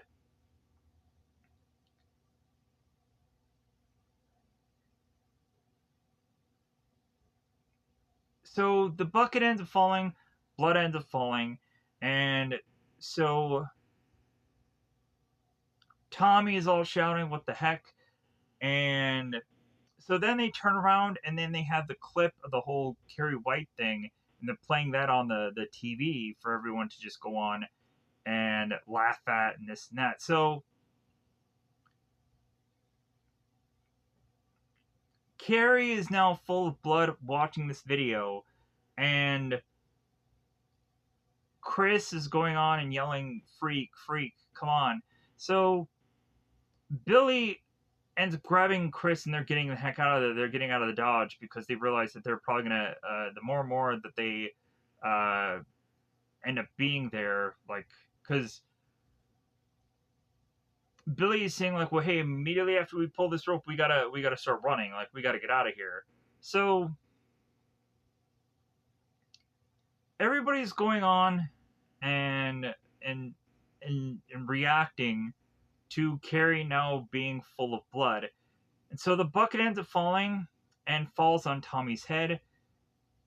And so Carrie goes on to check over on Tommy to realize that he's dead because the bucket hit him in the back of the head. So if you get hit hard enough in the back of the head, you could possibly die. So I guess this is the case where that had happened.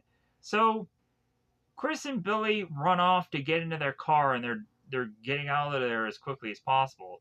So here is where Carrie is taking her blood and having it just kind of like start to come off of her skin and have it just kind of float in the air. And we have Heather that's looking at Carrie. It's like, are you guys seeing this? Oh my god! Like this girl, like she's doing something here. So Sue is going on and she's outside because Judy had kind of kicked her outside. And so she's kind of looking through this door hole, this door window, and the door window breaks. And so people are starting to go on and start to get killed here. There are a lot of people that are going on and running off to this door. And so Carrie's going on and using these bleachers to break a guy in half. Uh, we have Beak who ends up getting killed by this flying table. It's pretty freaking awesome, even though it happened so quickly. We have the twin girls who end up getting uh, via telepathically forced down onto the ground, and so they get trampled to death. It's freaking awesome. And so Carrie is going on and then using the power of electricity to then like have this all like electrify certain things and start certain things on fire. And so like there's at one point where this flaming moon goes on to hit one girl, and we have this one girl who ends up going on to not only catch on fire, but then or I think at first she was electrified and then she had gotten caught on fire. I think it was something like that. So a lot of people end up getting killed here, and so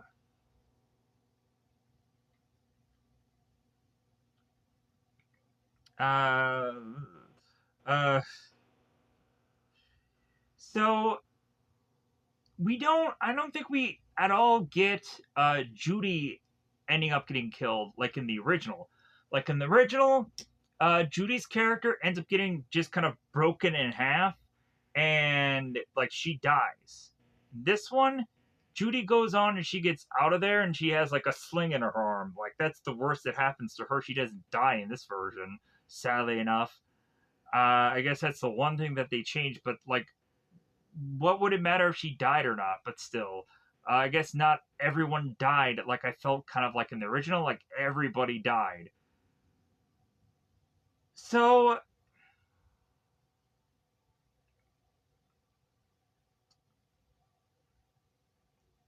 Carrie, I think this is where she starts flying off, and she gets out of prom, and Billy and Chris are driving off here, and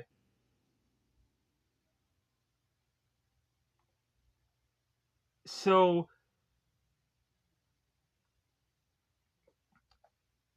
Billy is talking to Chris here. It's like, well, hey, like we got to get out of town. Like, if anything, like yeah, like we're gonna go on and we're gonna get in some serious trouble because of all this stuff happening. And we have Chris who's going on and texting her father. It's like Daddy, come get me. And because she's realizing that she's like, oh my god, I'm in some serious, but then also like I don't want to go on and I don't want to leave with Billy. If anything, Chris could probably turn around and pin this all on Billy if that's what she really wanted to do. So Billy is going on and turning to Chris is like, well, hey, do you think this is a game? And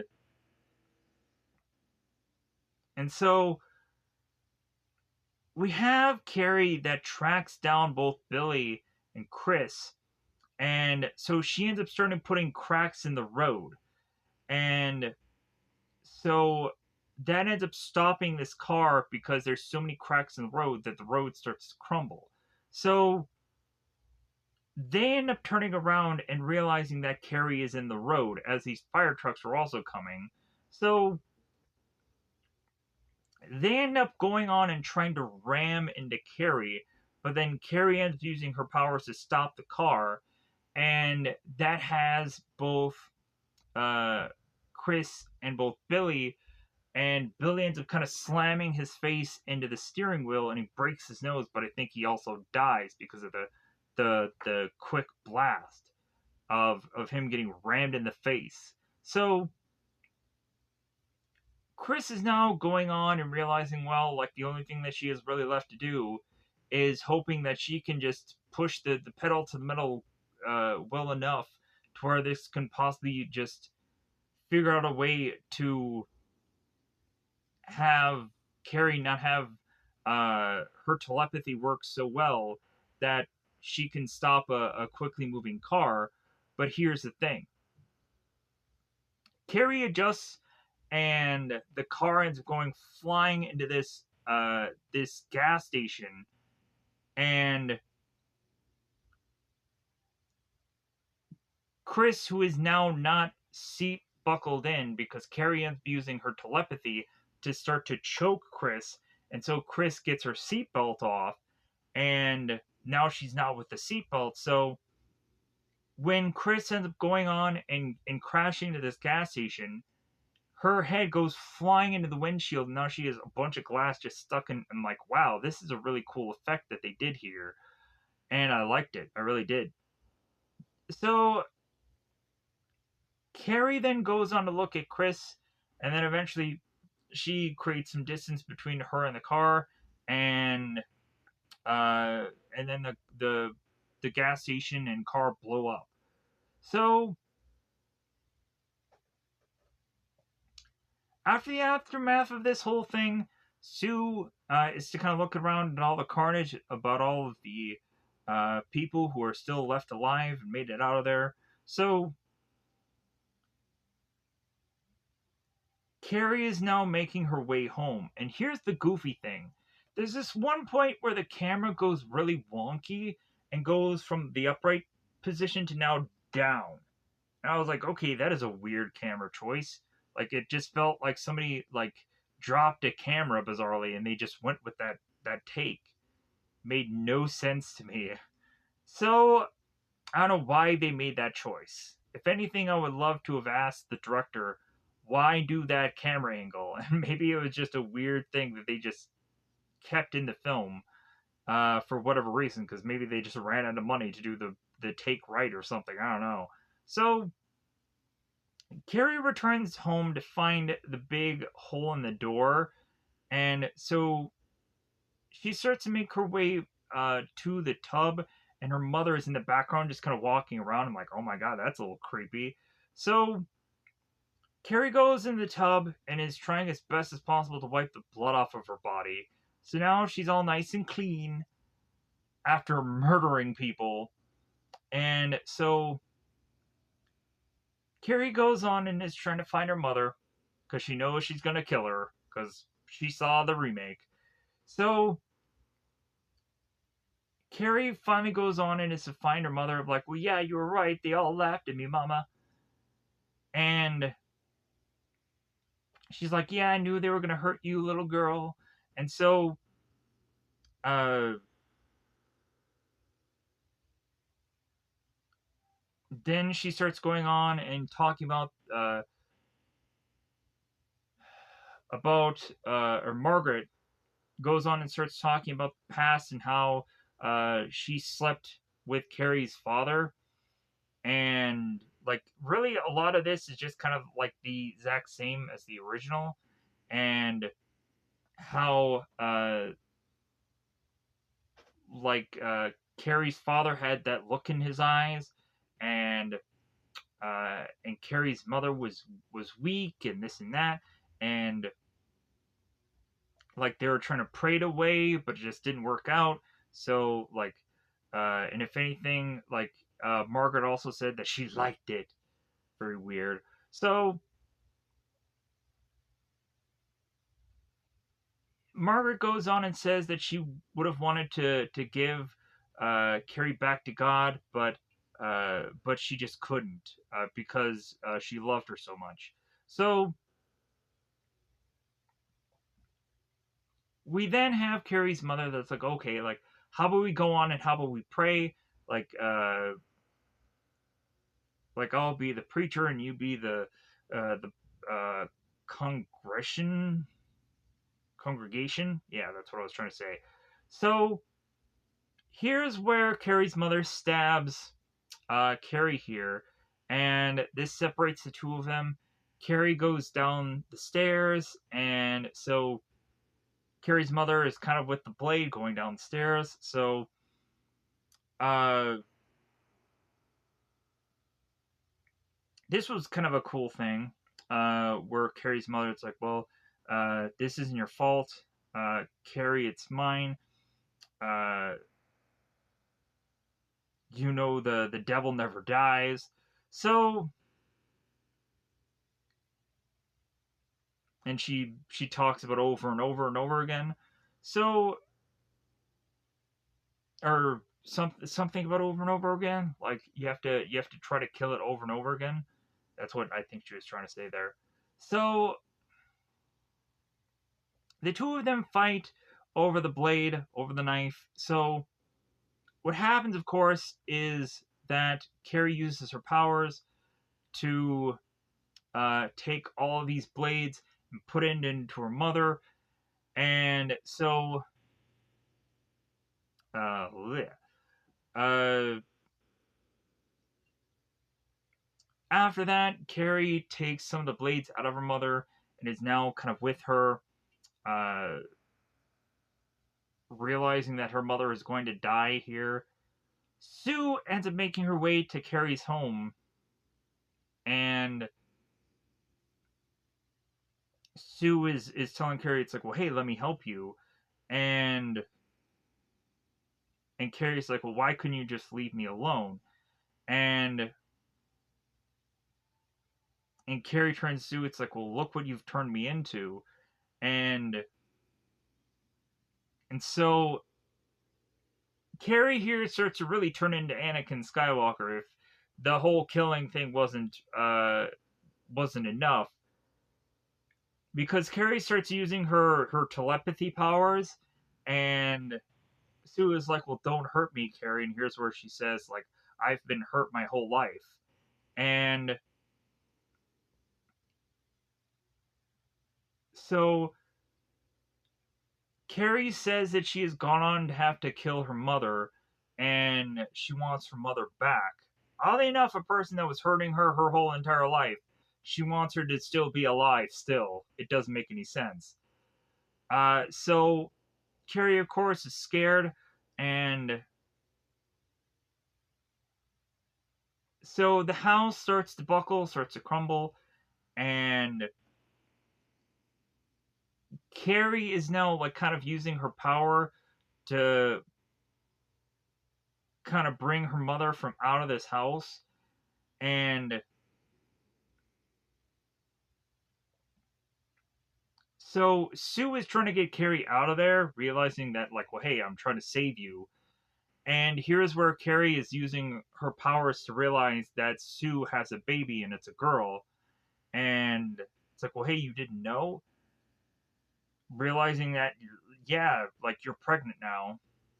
So Sue ends up getting out of the house, and Carrie and Carrie's mother are still in the house, and it all crumbles around her. So Sue goes to the funeral or the gravestone.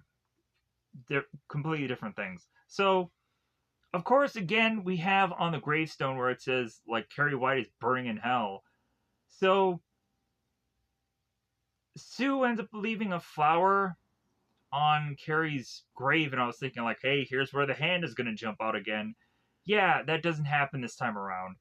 Instead, Sue is in pregnancy, and yeah, like the hand ends up coming out, and like all of this stuff happens, and like that ends the film. So I'm gonna get that out of here. I already stated what happened with Sue and her whole hand thing, and she wakes. It's a dream. Her mother comforts her, but Sue is freaking crazy. So with that said, I'm gonna get the heck out of here. Goodbye, everybody. I'm sorry for how long this took because, of course, it's another long video. Every single one of these videos are going to be super long. They will be, because I state every single time that I'm going to edit myself out, but then I keep going on and going over and over details. But I think I really cut a lot out compared to all the other things that I would just say word for word. But still, I was trying as much as possible to just figure out what I could all just say for this review. But yeah, and try to say something different than what I had gone on and stated in other Carrie reviews. So I'm going to get out of here. Goodbye, everybody. Goodbye, everybody.